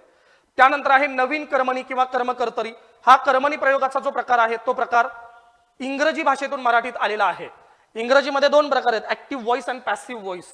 जो पॅसिव्ह व्हॉइस आहे, पॅसिव्ह व्हॉइसची जी रचना आहे तीच रचना जर मराठीत आली असेल तर आपण त्याला नवीन कर्मणी असं म्हणतो. रावण रामाकडून मारला गेला, चोर पोलिसांकडून मारला गेला. आता या 2 वाक्यांकडे जर आपण पाहिलं तर हे 2 वाक्य पॅसिव्ह फॉर्म मध्ये आहेत. ऍक्टिव्ह फॉर्म मध्ये काय आहे? राम रावणास मारतो. पण इकडे काय आहे? रावण रामाकडून मारला गेला, चोर पोलिसांकडून पकडला गेला. मूळ ऍक्टिव्ह वाक्य काय आहे? पोलीस चोरांना पकडतात. लक्षात आलं का? तर पॅसिव्ह फॉर्म मध्ये हे वाक्य येत असताना इथे कडून असा प्रत्यय येतो आणि या प्रत्ययावरून आपल्याला हे कळतं की हे नवीन कर्मणी प्रयोगाचं उदाहरण आहे. यामध्ये थोड्या गुंतागुंती आहेत पण एवढ्या गुंतागुंतीकडे जाण्याची गरज नाही आपल्याला. यानंतर पुढच्या एका महत्त्वाच्या संकल्पनेकडे येऊयात, वाक्य. विशिष्ट क्रमाने येणारा शब्द किंवा शब्दसमूह अर्थपूर्ण असेल तर त्याला वाक्य असं म्हणतात. पूर्ण अर्थाचे बोलणे म्हणजे सुद्धा वाक्य. बघा, आता एक प्रश्न जर आपल्याला कोणीतरी विचारला, आपण जेवलात का, आणि आपण याचं उत्तर दिलं हो, तर यालाही व्याकरणात वाक्य असं म्हणतात. त्यामुळे विशिष्ट क्रमाने येणारा शब्द किंवा शब्दसमूह, आपण जेवलात का हा शब्दसमूह आहे. हो हे अक्षर पण आहे, शब्द पण आहे, वाक्य पण आहे, पण इथं याला जो अर्थ प्राप्त झालेला आहे तो वाक्याचा अर्थ प्राप्त झालाय, कारण तो विशिष्ट क्रमाने आलेला पूर्ण अर्थाचं असं ते एक संदर्भ असल्यामुळे त्याला वाक्य असं म्हणता येईल. दुसरी व्याख्या आहे पूर्ण अर्थाचे बोलणे म्हणजे वाक्य. इथे एक उदाहरण दिलेलं आहे, गड्या आपुला गाव प्रेमाचा. इथं कसाही क्रम जर त्या शब्दाचा आला तरी सुद्धा वाक्य पूर्ण होतो. त्यामुळे वाक्य या संकल्पनेची दुसरी व्याख्या काय आहे की विशिष्ट क्रमाने येवो अगर न येवो कसंही येवो, पण जर पूर्ण अर्थाचं बोलणं होत असेल तर त्यालाही व्याकरणामध्ये वाक्य असंच म्हटलं गेलं. गड्या आमुचा गाव प्रेमाचा, आमुचा गड्या गाव प्रेमाचा, गड्या गाव आमुचा प्रेमाचा, गड्या प्रेमाचा आमुचा गाव, प्रेमाचा गाव आमुचा गड्या, गाव गड्या आमुचा प्रेमाचा, आमुचा गड्या गाव प्रेमाचा. तुम्ही कोणताही शब्द सुरुवातीला घ्या, तुम्हाला हे जाणवेल की पूर्ण अर्थाचं बोलणं म्हणजे वाक्य. ठीक आहे, त्यामुळं वाक्य या संकल्पना तुम्हाला कळाल्या असतील. आपल्याला परीक्षेसाठी अपेक्षित काय आहे तर ते आहेत वाक्यांचे प्रकार. हा अत्यंत महत्वाचा भाग आहे, लक्षात घ्या परीक्षेच्या दृष्टीने. वाक्यांच्या प्रकारामध्ये पहिला प्रकार येतो विधानार्थी वाक्य. त्याचे दोन उपप्रकार आहेत, होकारार्थी वाक्य, नकारार्थी वाक्य. त्यानंतर प्रश्नार्थक वाक्य, उद्गारार्थी वाक्य, केवल वाक्य, संयुक्त वाक्य, मिश्र वाक्य. गेल्या वर्षी 2 प्रश्न याच संदर्भात आलेत वाक्य प्रकारावर. त्यानंतर प्रधान वाक्य, गौण वाक्य, आज्ञार्थी वाक्य, विद्यार्थी वाक्य, संकेतार्थी वाक्य, सकर्मक वाक्य, अकर्मक वाक्य, द्विकर्मक वाक्य, अकर्तुक वाक्य. अशा पद्धतीने हे वाक्यांचे प्रकार आहेत आणि ते सगळेच्या सगळे प्रकार हे आपल्याला अभ्यासासाठी महत्त्वाचे आहेत. आता पहिला उपप्रकार आहे विधानार्थी वाक्य. विधानार्थी वाक्य म्हणजे असे वाक्य ज्यामध्ये केवळ एक विधान असते. विधानार्थी वाक्याचे 2 उपप्रकार पडतात. पहिला आहे होकारार्थी वाक्य आणि दुसरा आहे नकारार्थी वाक्य. होकारार्थी वाक्य म्हणजे काय? होकारार्थी वाक्य म्हणजे असं वाक्य जे होकार व्यक्त करतं. बरं, होकार व्यक्त करणारं वाक्य ओळखायचं कसं? यासाठी एकच वाक्य लक्षात ठेवा, ज्या वाक्यामध्ये नकारार्थी शब्दच येत नाहीत त्या वाक्याला होकारार्थी वाक्य असं म्हणतात. मग नकारार्थी शब्द कोणते आहेत इथं आपल्याला क्लिअर होईल. नकारार्थी वाक्याची संकल्पना, नकारार्थी वाक्य म्हणजे असे वाक्य जे वाक्य नकार व्यक्त करणारं असतं. अशा वाक्यामध्ये नकारार्थी शब्द येतात. आणि नकारार्थी शब्द कोणते आहेत? न, ना, नाही, नसतो, नसेल, नसतात, न ये, न लगे असे जे शब्द आहेत हे नकार व्यक्त करणारे शब्द आहेत. ते शब्द वाक्यामध्ये आले तर वाक्य नकारार्थी, ते शब्द वाक्यामध्ये आले नाहीत तर वाक्य होकारार्थी. कळतंय सगळ्यांना? पुढचं आहे प्रश्नार्थक वाक्य. आता या प्रश्नार्थक वाक्यामध्ये 2 संदर्भ आले पाहिजेत. नंबर 1, या वाक्यामध्ये प्रश्नार्थक शब्द आले पाहिजेत. उदाहरणार्थ का, कोण, कोठे, कधी, कसे. आणि वाक्याच्या शेवटी प्रश्नचिन्ह आलं पाहिजे. जर या दोन्ही अटी पूर्ण होत असतील तरच ते वाक्य प्रश्नार्थक वाक्य मानलं जाईल. उद्गारार्थी वाक्य, भावना व्यक्त करणारे वाक्य हे उद्गारार्थी असते. उद्गारार्थी वाक्यामध्ये केवल प्रयोगी अव्यय यांचा सुद्धा वापर भावना व्यक्त करण्यासाठी केला जातो. ओके, उद्गारार्थी वाक्यामध्ये वाक्याच्या शेवटी उद्गारवाचक चिन्ह येतं आणि जर त्या वाक्यामध्ये केवल प्रयोगी अव्ययाचा वापर झाला असेल तर केवल प्रयोगी अव्ययानंतर उद्गारवाचक चिन्ह आणि वाक्याच्या शेवटी सुद्धा उद्गारवाचक चिन्ह येईल. आता पुढच्या वाक्यांचे 3 प्रकार आहेत, केवल वाक्य, संयुक्त वाक्य आणि मिश्र वाक्य. बघा, आता ज्या वाक्यामध्ये केवळ एकच विधान केलेले असते त्या वाक्याला केवल वाक्य असं म्हणतात. ज्या वाक्यामध्ये केवळ एक विधान केलेले असते त्या वाक्याला केवल वाक्य म्हणतात. फक्त ओनली वन स्टेटमेंट म्हणजे केवल वाक्य. संयुक्त वाक्य म्हणजे काय? बघा, संयुक्त वाक्यामध्ये 2 वाक्य येतात. संयुक्त वाक्यामध्ये 2 वाक्य येतात आणि सगळ्यात महत्वाचं हे दोन्ही वाक्य अर्थाच्या दृष्टीने प्रधान असतात. संयुक्त वाक्यामध्ये येणारी दोन्ही वाक्य ही अर्थाच्या दृष्टीने प्रधान असतात. म्हणून संयुक्त वाक्याची व्याख्या काय होणार? 2 प्रधान वाक्य किंवा 2 मुख्य वाक्य प्रधानत्व सूचक उभयान्वयी अव्यय यांनी जोडली जात असतील तर त्या वाक्याला संयुक्त वाक्य असं म्हणतात. आणि मिश्र वाक्य म्हणजे काय? इथंच बघा, मिश्र वाक्यामध्ये एक वाक्य हे मुख्य वाक्य असतं आणि दुसरं वाक्य हे गौण वाक्य असतं.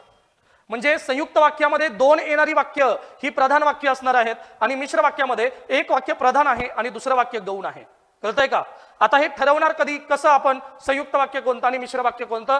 यासाठी एका प्रकरणाचं आपल्याला त्याच्या उपप्रकारांसहित आणि त्यामध्ये असणाऱ्या अव्ययांसहित माहिती पाहिजे आणि ते प्रकरण आहे उभयान्वयी अव्यय.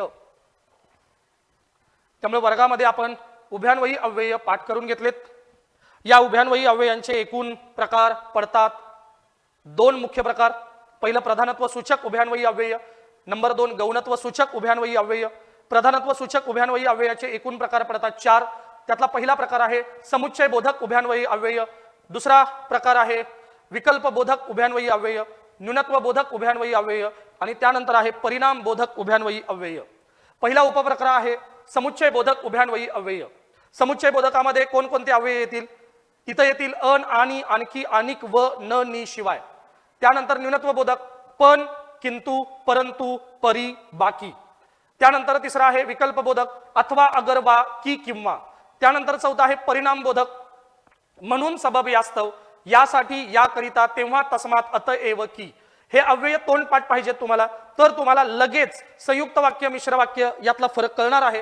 कारण गेल्या वर्षी यावरती प्रश्न आलेला आहे, त्यामुळं हा संदर्भ आपल्याला नाकारता येणार नाही. कळतंय का? आपण इथं 4 प्रकार घेतलेले आहेत उभयान्वयी अव्ययाचे. समुच्चय बोधक, अन आणि आणखी आणिक व न नी शिवाय. न्यूनत्व बोधक, पण किंतु परंतु परी बाकी.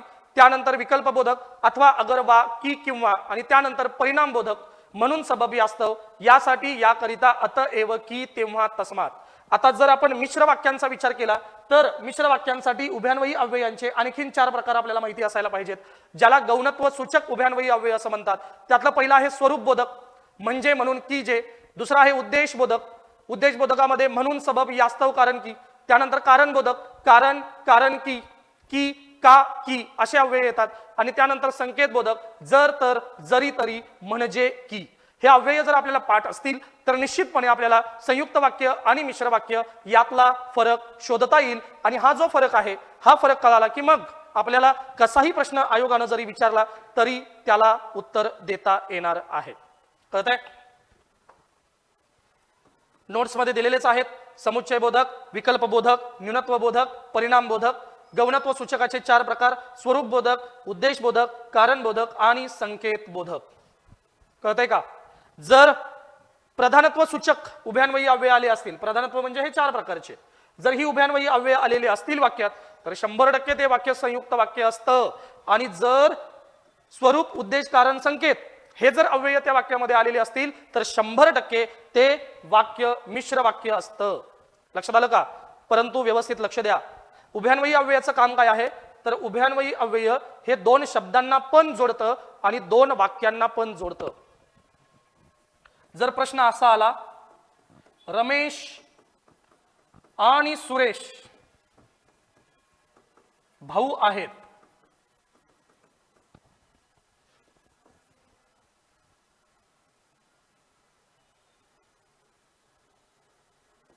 दुसरं वाक्य घेतो गेल्या वर्षी आलेल्या परीक्षेला, आजपासून बस सेवा आणि रेल्वे सेवा सुरू झाली. बस सेवा आणि रेल्वे सेवा सुरू झाली. आता इथं आणि याला अधोरेखित करूया, इथं आणि याला अधोरेखित करूया. इथं दोन्हीही उभयान्वयी अव्यय आहेत का? यस आहेत. ओके, पण दोघांनी म्हणजे आणि या उभयान्वयी अव्ययाने पहिल्या वाक्यात 2 शब्द जोडलेले आहेत का 2 वाक्य जोडलेले आहेत, दुसऱ्या वाक्यात 2 शब्द जोडलेले आहेत का 2 वाक्य जोडलेले आहेत, हे आपल्याला व्यवस्थित कळायला हवं. जे कळत नाही मुलांना म्हणून गेल्या वर्षीचा संदर्भ गोंधळ निर्माण झाला. आजपासून बस सेवा आणि रेल्वे सेवा सुरू झाली. आजपासून बस सेवा सुरू झाली पहिलं वाक्य, आजपासून रेल्वे सेवा सुरू झाली दुसरं वाक्य. 2 वाक्यांना जोडण्यासाठी आणि आलेला आहे, संयुक्त वाक्य असेल. रमेश आणि सुरेश भाऊ आहेत, रमेश आणि सुरेश भाऊ आहेत. इतर रमेश भाऊ आहे, सुरेश भाऊ आहे असे 2 वाक्य नाही आहेत. इतर रमेश आणि सुरेश या 2 शब्दांना जोडण्यासाठी आणि आलेलं आहे. जेव्हा 2 शब्दांना जोडण्यासाठी आणि येतं त्यावेळेला हे पूर्ण वाक्य केवल वाक्य आहे. इथं एकच वाक्य आहे ना, फक्त 2 शब्दांना जोडण्यासाठी आणि आलेलं आहे. पण दुसऱ्या वाक्यामध्ये मात्र असं नाही. दुसऱ्या वाक्यामध्ये 2 वाक्यांचं एकत्रीकरण आहे. आजपासून बस सेवा सुरू झाली पहिलं वाक्य, दुसरं वाक्य आजपासून रेल्वे सेवा सुरू झाली. दोन्ही वाक्य एकत्र आले, आजपासून बस सेवा आणि रेल्वे सेवा चालू झाली. 2 वाक्य एकत्र येणं म्हणजे वाक्य संयुक्त असणं किंवा मिश्र असणं. इथं आणि समुच्चय बोधक आहे, प्रधानत्व सूचक आहे, म्हणून दिलेलं वाक्य हे संयुक्त वाक्य असणार आहे. ठीक आहे. नोट्स मध्ये सरावाचे सुद्धा प्रश्न दिलेले आहेत, तुम्ही चांगल्या पद्धतीने सराव करालच. आता वाक्य या उपप्रकारामध्ये आपण पुढे जाऊयात. प्रधान वाक्य आणि गौण वाक्य असे वाक्यांचे 2 उपप्रकार आहेत. प्रधान वाक्यालाच मुख्य वाक्य असं म्हणतात. विधानार्थी वाक्याला किंवा केवळ वाक्याला प्रधान वाक्य असं म्हणतात, कारण एक स्टेटमेंट आहे. प्रधान वाक्य हे एक स्वतंत्र वाक्य असतं, ते अर्थाच्या दृष्टीने इतर कोणावरही अवलंबून नसतं. संयुक्त वाक्यातील दोन्ही वाक्यांना प्रधान वाक्य असं म्हणतात. मगाशीच सांगितलंय, केवळ वाक्य जर एक असेल तर त्याला प्रधान वाक्य म्हणतात. संयुक्त वाक्यामध्ये आलेली दोन्ही वाक्य जी आहेत ती प्रधान आहेत. आता पुढे जाऊया गौण वाक्य. गौण वाक्य हे स्वतंत्र वाक्य नसतं. अर्थाच्या दृष्टीने गौण वाक्य हे प्रधान वाक्यावर अवलंबून असतं. मिश्र वाक्यामध्ये एक वाक्य प्रधान असतं तर दुसरं वाक्य हे गौण स्वरूपाचं असतं. लक्षात येतं? तर अशा पद्धतीनं गौण वाक्य आपल्याला शोधायचं आहे. बघा आता मग अशीच सांगितलंय की गौण वाक्य कुठं असतं? मिश्र वाक्यामध्ये. कारण मिश्र वाक्यामध्ये एक वाक्य प्रधान आहे आणि दुसरं वाक्य गौण आहे. बाकी कुठल्याही वाक्यामध्ये तुम्हाला गौण वाक्य सापडतच नाही. गौण वाक्य केवळ मिश्र वाक्यांमध्येच आढळतं. मग मिश्र वाक्यातील गौण वाक्य कसं ओळखावं? यासाठी तुम्हाला मिश्र वाक्य ज्या उभयान्वयी अव्ययांपासून तयार होतं बघा, स्वरूप बोधक उभयान्वयी अव्यय, उद्देश बोधक उभयान्वयी अव्यय, कारण बोधक उभयान्वयी अव्यय आणि संकेत बोधक उभयान्वयी अव्यय. हे जर अव्यय वाक्यामध्ये येत असतील तर त्या पूर्ण वाक्याला आपण मिश्र वाक्य असं म्हणतो. आणि त्याच मिश्र वाक्यामध्ये गौण वाक्य असतं. मग गौण वाक्य कधी असेल? नंबर 1, स्वरूप व्यक्त करणारं वाक्य गौण, कारण व्यक्त करणारं वाक्य गौण, उद्देश व्यक्त करणारं वाक्य गौण आणि संकेत व्यक्त करणारं वाक्य गौण. ओके. उदाहरणार्थ, जर पाऊस आला तर पेरणी होईल असं जर संकेत बोधक वाक्य असेल तर त्यामध्ये जर पाऊस आला हे संकेत आहे आणि संकेत व्यक्त करणारं वाक्य गौण, त्यामुळे ते वाक्य गौण असेल. उद्देश व्यक्त करणारं वाक्य गौण, नोकरी मिळावी म्हणून मी स्पर्धा परीक्षेची तयारी करतो, नोकरी मिळावी हा उद्देश आहे, त्यामुळे उद्देश व्यक्त करणारं वाक्य काय असेल? गौण असेल. तसं कारण व्यक्त करणारं, स्वरूप व्यक्त करणारं म्हणजे स्पष्टीकरण देणारं वाक्य हे गौण आहे. ठीक आहे. नोट्समध्ये प्रश्न सुद्धा दिलेले आहेत, त्या प्रश्नांच्या माध्यमातून तुम्ही तयारी सुद्धा चांगल्या पद्धतीने करू शकता. तर प्रधान वाक्य आणि गौण वाक्य हे ओळखणं सुद्धा अत्यंत सोपं आहे, ते अजिबात अवघड नाही. त्यानंतर कर्ता आणि कर्म यांच्या स्वरूपावर अवलंबून असणारे काही वाक्य प्रकार आहेत. यातलं पहिलं वाक्य आहे सकर्मक वाक्य. सकर्मक वाक्य म्हणजे ज्या वाक्यातील क्रियापदास कर्माची गरज आहे आणि तीही एका कर्माची. सकर्मक वाक्यामध्ये एकच कर्म येतं, म्हणजे एकच कर्म आहे अशी अपेक्षा आहे. रवींद्र क्रिकेट खेळतो, खेळणारा कोण? रवींद्र. क्रिकेट खेळले गेले का? हो. क्रिकेट हे वाक्यातलं कर्म, वाक्य सकर्मक. रमेशने खिडकीचे दार उघडले, उघडणारा कोण? रमेश. करता. दार उघडले गेले का? हो. दार वाक्यातलं कर्म म्हणजे वाक्य सकर्मक. स्मिता दूरदर्शनवर बातम्या देते, देणारी कोण? स्मिता. वाक्यातला करता. बातम्या दिल्या गेल्या का? हो. बातम्या दिल्या गेल्या, बातम्या वाक्यातलं कर्म म्हणजे वाक्यात अनुक्रमे एकच कर्म आहे, वाक्य सकर्मक. नंबर 2, अकर्मक वाक्य. ज्या वाक्यातील क्रियापदाला अर्थ पूर्ण करण्यासाठी कर्माची गरज नसते त्या क्रियापदास किंवा त्या वाक्यास अकर्मक वाक्य असं म्हणतात. दिग्विजयला फूल आवडते, आवडते वाक्यातलं क्रियापद. आवडणारा कोण? दिग्विजय का? नाही. आवडणारे काय? फूल. त्यामुळे फूल हा वाक्यातला कर्ता आहे. मग दिग्विजय आवडला गेला का? नाही. फूल आवडले गेले का? हो. पण फूल हा वाक्यातला कर्ता असल्यामुळं तो शब्द पुन्हा कर्म नाही, म्हणजे दिलेल्या वाक्यात कर्म नाही. आजीला थंडी वाजते, वाजणारी काय? थंडी. थंडी वाक्यातलं कर्म, थंडी वाक्यातला कर्ता, दिलेल्या वाक्यात कर्म नाही म्हणजे वाक्य अकर्मक. बंडू रस्त्यात पडला, पडणारा कोण? बंडू. बंडू हा वाक्यातला कर्ता. रस्ता पडला गेला का? नाही. बंडूच पडला गेलाय, पण बंडू वाक्यातला कर्ता आहे ना, पुन्हा तो कर्म कसा असेल? त्यामुळं या दिलेल्या वाक्यामध्ये सुद्धा कर्म नाही. म्हणजे 3 वाक्य आहेत अनुक्रमे आणि या 3ही वाक्यांमध्ये कर्म नाही, म्हणून त्या वाक्याला अकर्मक वाक्य म्हणून ओळखलं जातं. आता पुढचं आहे द्विकर्मक वाक्य. पुढचं आहे द्विकर्मक वाक्य. वाक्यातले आधी कर्ते शोधू, मग कर्म कसं शोधायचं बघू. शिक्षकांनी विद्यार्थ्यांना सल्ला दिला.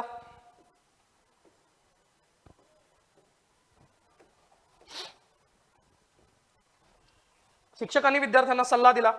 दिला वाक्यातलं क्रियापद मूळ धातू दे, देणारे कोण? शिक्षक. वाक्यातला कर्ता.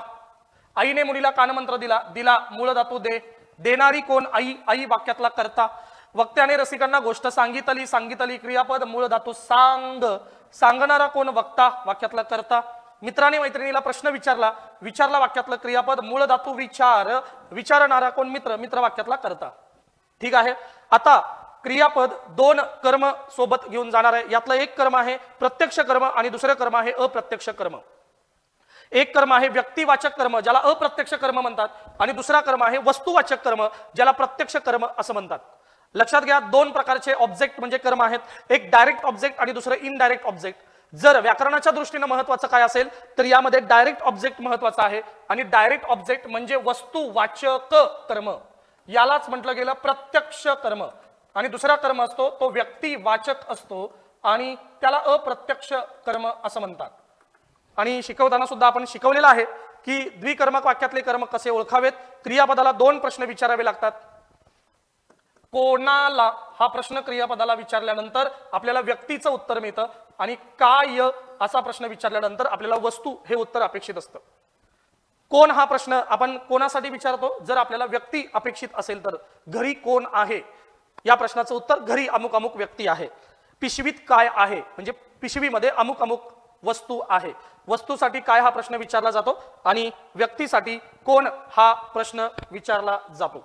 ठीक आहे, बघा आता शिक्षकांनी विद्यार्थ्यांना सल्ला दिला. कोणाला दिला? विद्यार्थ्यांना दिला. आईने मुलीला कानमंत्र दिला. कोणाला दिला? मुलीला दिला. वक्त्याने रसिकांना गोष्ट सांगितली. कोणाला सांगितली? रसिकांना सांगितली. मित्राने मैत्रिणीला प्रश्न विचारला. कोणाला विचारला? मैत्रिणीला विचारला. कळतंय का? त्यानंतर बघा शिक्षकांनी विद्यार्थ्यांना सल्ला दिला. काय दिला? सल्ला दिला. आईने मुलीला कानमंत्र दिला. काय दिला? कानमंत्र दिला. वक्त्याने रसिकांना गोष्ट सांगितली. काय सांगितली? गोष्ट सांगितली. मित्राने मैत्रिणीला प्रश्न विचारला. काय विचारला? प्रश्न विचारला. म्हणजे कोणाला आणि काय या दोन्ही प्रश्नांनी आपल्याला काय शोधता येतं? व्यक्ती किंवा वस्तुवाचक कर्म. म्हणजे इथं विद्यार्थी, मुलगी, रसिक आणि मैत्रीण व्यक्तिवाचक कर्म आहेत, म्हणजे अप्रत्यक्ष कर्म आहेत. आणि सल्ला, कानमंत्र, गोष्ट आणि प्रश्न हे वस्तुवाचक कर्म आहेत, म्हणजे प्रत्यक्ष कर्म आहेत. ओके, आणि या दोन्ही कर्मापैकी महत्वाचा कर्म कोणता आहे? नंबर 1 सल्ला वस्तुवाचक, कानमंत्र, गोष्ट आणि प्रश्न हे जे वस्तुवाचक कर्म आहेत हे अत्यंत महत्वाचे आहेत. ठीक आहे, तुम्हाला हाही प्रश्न विचारला जाईल की दिलेल्या वाक्यांचा प्रयोग कोणता? प्रयोग कोणता? आणि प्रयोगामध्ये कर्ता कर्म महत्वाचा आहे, बरोबर आहे का? आणि इथं आहे कर्ते. या कर्त्यांना आहे प्रत्यय, म्हणजे हा कर्तरी प्रयोग तर 100% नाही. आणि दिलेल्या वाक्यात 2 कर्म आहेत, 1 व्यक्तिवाचक कर्म आणि 2 वस्तुवाचक कर्म. मग या 2 कर्मामध्ये प्रयोग ठरवत असताना आपण कोणता कर्म महत्वाचा मानणार आहोत? म्हणून मी तुम्हाला आधीच हे क्लिअर केलंय की या 2 कर्मामध्ये महत्वाचा कोणता कर्म आहे? वस्तुवाचक कर्म. तो कर्म प्रमाण मानूनच आपण प्रयोग ठरवत असतो. त्यामुळे दिलेल्या सर्व वाक्यांचा प्रयोग आहे कर्मणी प्रयोग, प्रधान कर्तृक कर्मणी प्रयोग.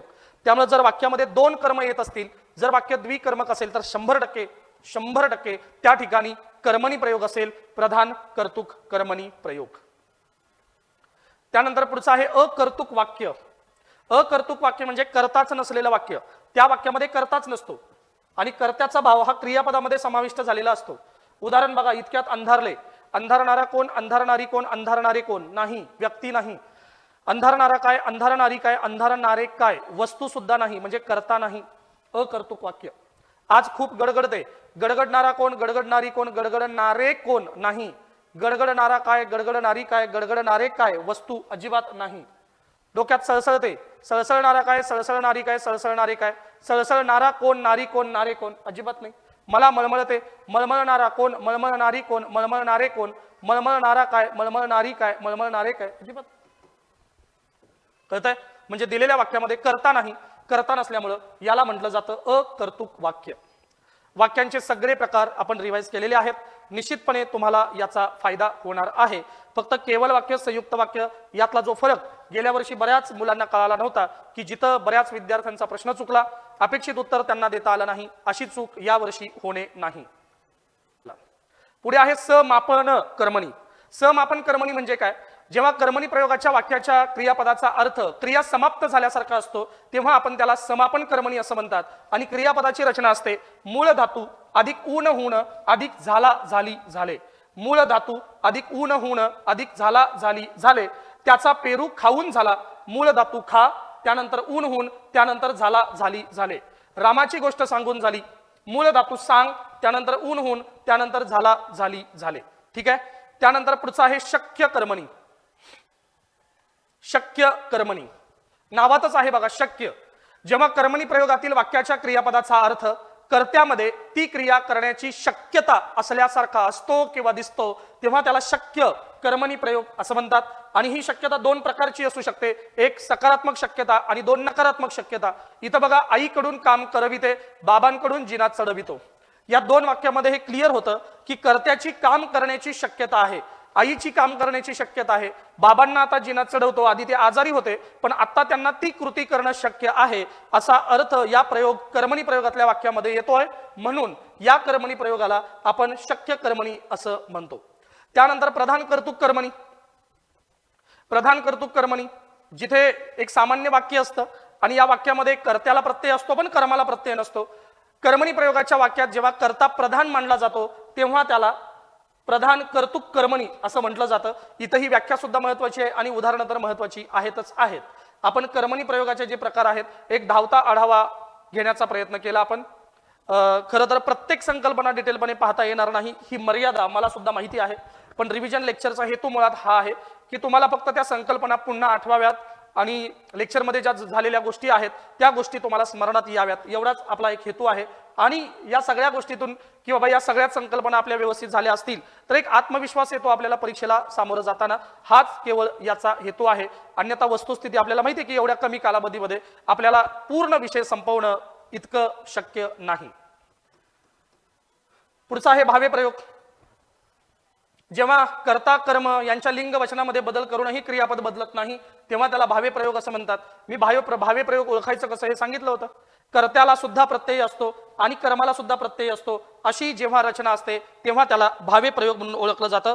आपण सुरेशने बैलाला पकडले, सुरेश आणि बैल कर्ता कर्म दोघांनाही प्रत्यय आहे। त्यानंतर सीमाने मुलांना मारले, सीमा आणि मुलगा कर्ता कर्म दोघांनाही प्रत्यय आहे। दोघांनाही प्रत्यय असेल तर भावे प्रयोग। भावे प्रयोगाचे 3 उपप्रकार आहेत, सकर्मक भावे कर्म असलेला भावे, अकर्मक भावे कर्म नसलेला भावे आणि अकर्तुक भावे म्हणजे कर्ताच नसलेला भावे। ठीक आहे, तर हे भावे प्रयोगाचे एकूण 3 प्रकार आहेत। त्यानंतर आपण कर्तृकर्म संकर, कर्म भावे संकर आणि कर्तृभावे संकर प्रयोग पाहिलेलं होतं। मी स्क्रीनवर इथे ही स्लाइड घेतोय, पॉज करून तुम्ही एकदा ते व्यवस्थित वाचून घेऊ शकता। हाच मुद्दा महत्त्वाचा आहे। कर्तृकर्म संकर प्रयोगामध्ये कर्ता तू किंवा तुम्ही असतो, क्रियापदाला स किंवा त प्रत्यय लागलेला असतो, वाक्यात कर्म असतोच पण त्या कर्माला प्रत्यय नसतो। कर्म भावे संकर प्रयोगामध्ये कर्ता व कर्म दोघांनाही प्रत्यय असतो। कर्तृभाव संकर प्रयोगामध्ये कर्ता तू किंवा तुम्ही असतो, क्रियापदाला स किंवा त प्रत्यय लागलेला असतो आणि वाक्यात कर्म असेल तर त्याला प्रत्यय असतोच। या नियमांनीच आपण ही सगळी उदाहरणं सोडवलेली आहेत आणि तुम्हाला निश्चितपणे पेपरला सुद्धा ही गोष्ट अत्यंत सोपीच जाणार आहे, याबद्दल कोणतीही खंत नाही। आता वाक्य या घटकामध्ये आणखीन एक मुद्दा येतो ते म्हणजे वाक्यांचं रूपांतर। अपेक्षित आहे होकारार्थी वाक्याचं नकारार्थी वाक्य आणि नकारार्थी वाक्याचं होकारार्थी वाक्यामध्ये रूपांतर करणं, हे पहिलं वाक्य रूपांतर आहे जे परीक्षेला विचारलं जातं। दुसरं वाक्य रूपांतर आहे प्रश्नार्थक वाक्याचे विधानार्थी वाक्यामध्ये रूपांतर करणे। त्यामुळे अशा प्रश्नांमध्ये तुमचा सराव महत्त्वाचा आहे। यासाठी संदर्भ पुस्तक म्हणून जिथं वाक्य रूपांतर असेल त्या ठिकाणी संदर्भ पुस्तक म्हणून आपल्या मराठी व्याकरणाचं जे अत्यंत महत्त्वाचं संदर्भ आहे मोरा वाळिंबे सरांचं पुस्तक, विद्यार्थी-विद्यार्थिनींनी ते पुस्तक या प्रकरणासाठी निश्चितपणे वापरा, कारण आयोगाला अपेक्षित असलेली उत्तरं ही सप्रमाण त्या पुस्तकामध्ये तुम्हाला सापडतील। दुसरं रूपांतर आहे प्रश्नार्थक वाक्याचं विधानार्थी वाक्यामध्ये होणारं रूपांतर। तिसरं रूपांतर आहे उद्गारार्थी वाक्याचं विधानार्थी वाक्यामध्ये होणारं रूपांतर। बघा रूपांतर कोणती अपेक्षित आहेत आयोगाला। पहिलं रूपांतर विचारलं जाईल होकारार्थीचा नकार करा, नकारचा होकार करा। त्यानंतर प्रश्नार्थक वाक्याचं विधानार्थी वाक्य करा, त्यानंतर उद्गारार्थी वाक्याचं विधानार्थी वाक्य करा। हे सुद्धा रूपांतर आयोग तुम्हाला विचारणार आहे आणि ही रूपांतर जी आहेत मी मगाशी उल्लेख केला त्या संदर्भ पुस्तकाचा आधार घेऊन प्रत्येकाने काय करायचं आहे की त्या पुस्तकातली उदाहरणं जरी सोडवलीत तर तीच उदाहरणं तुम्हाला परीक्षेला आहे अशी येतील, सप्रमाण येतील आणि त्यात तुम्हाला निश्चितपणे मार्क्स मिळवता येतील। ज्यांनी आपले लेक्चर केलेले आहेत, आपल्या लेक्चरमध्ये दिलेले नोट्स मोर दॅन सफिशियंट आहेत। तुम्ही तीच उदाहरणं व्यवस्थित जरी केलात तरी सुद्धा निश्चितपणे या प्रकरणामध्ये तुम्हाला त्याचा फायदा होईल। ज्यांच्याकडे आपले नोट्स नाहीत किंवा ज्यांनी लेक्चर केलं नाही त्यांच्यासाठी मी हा संदर्भ सांगत होतो।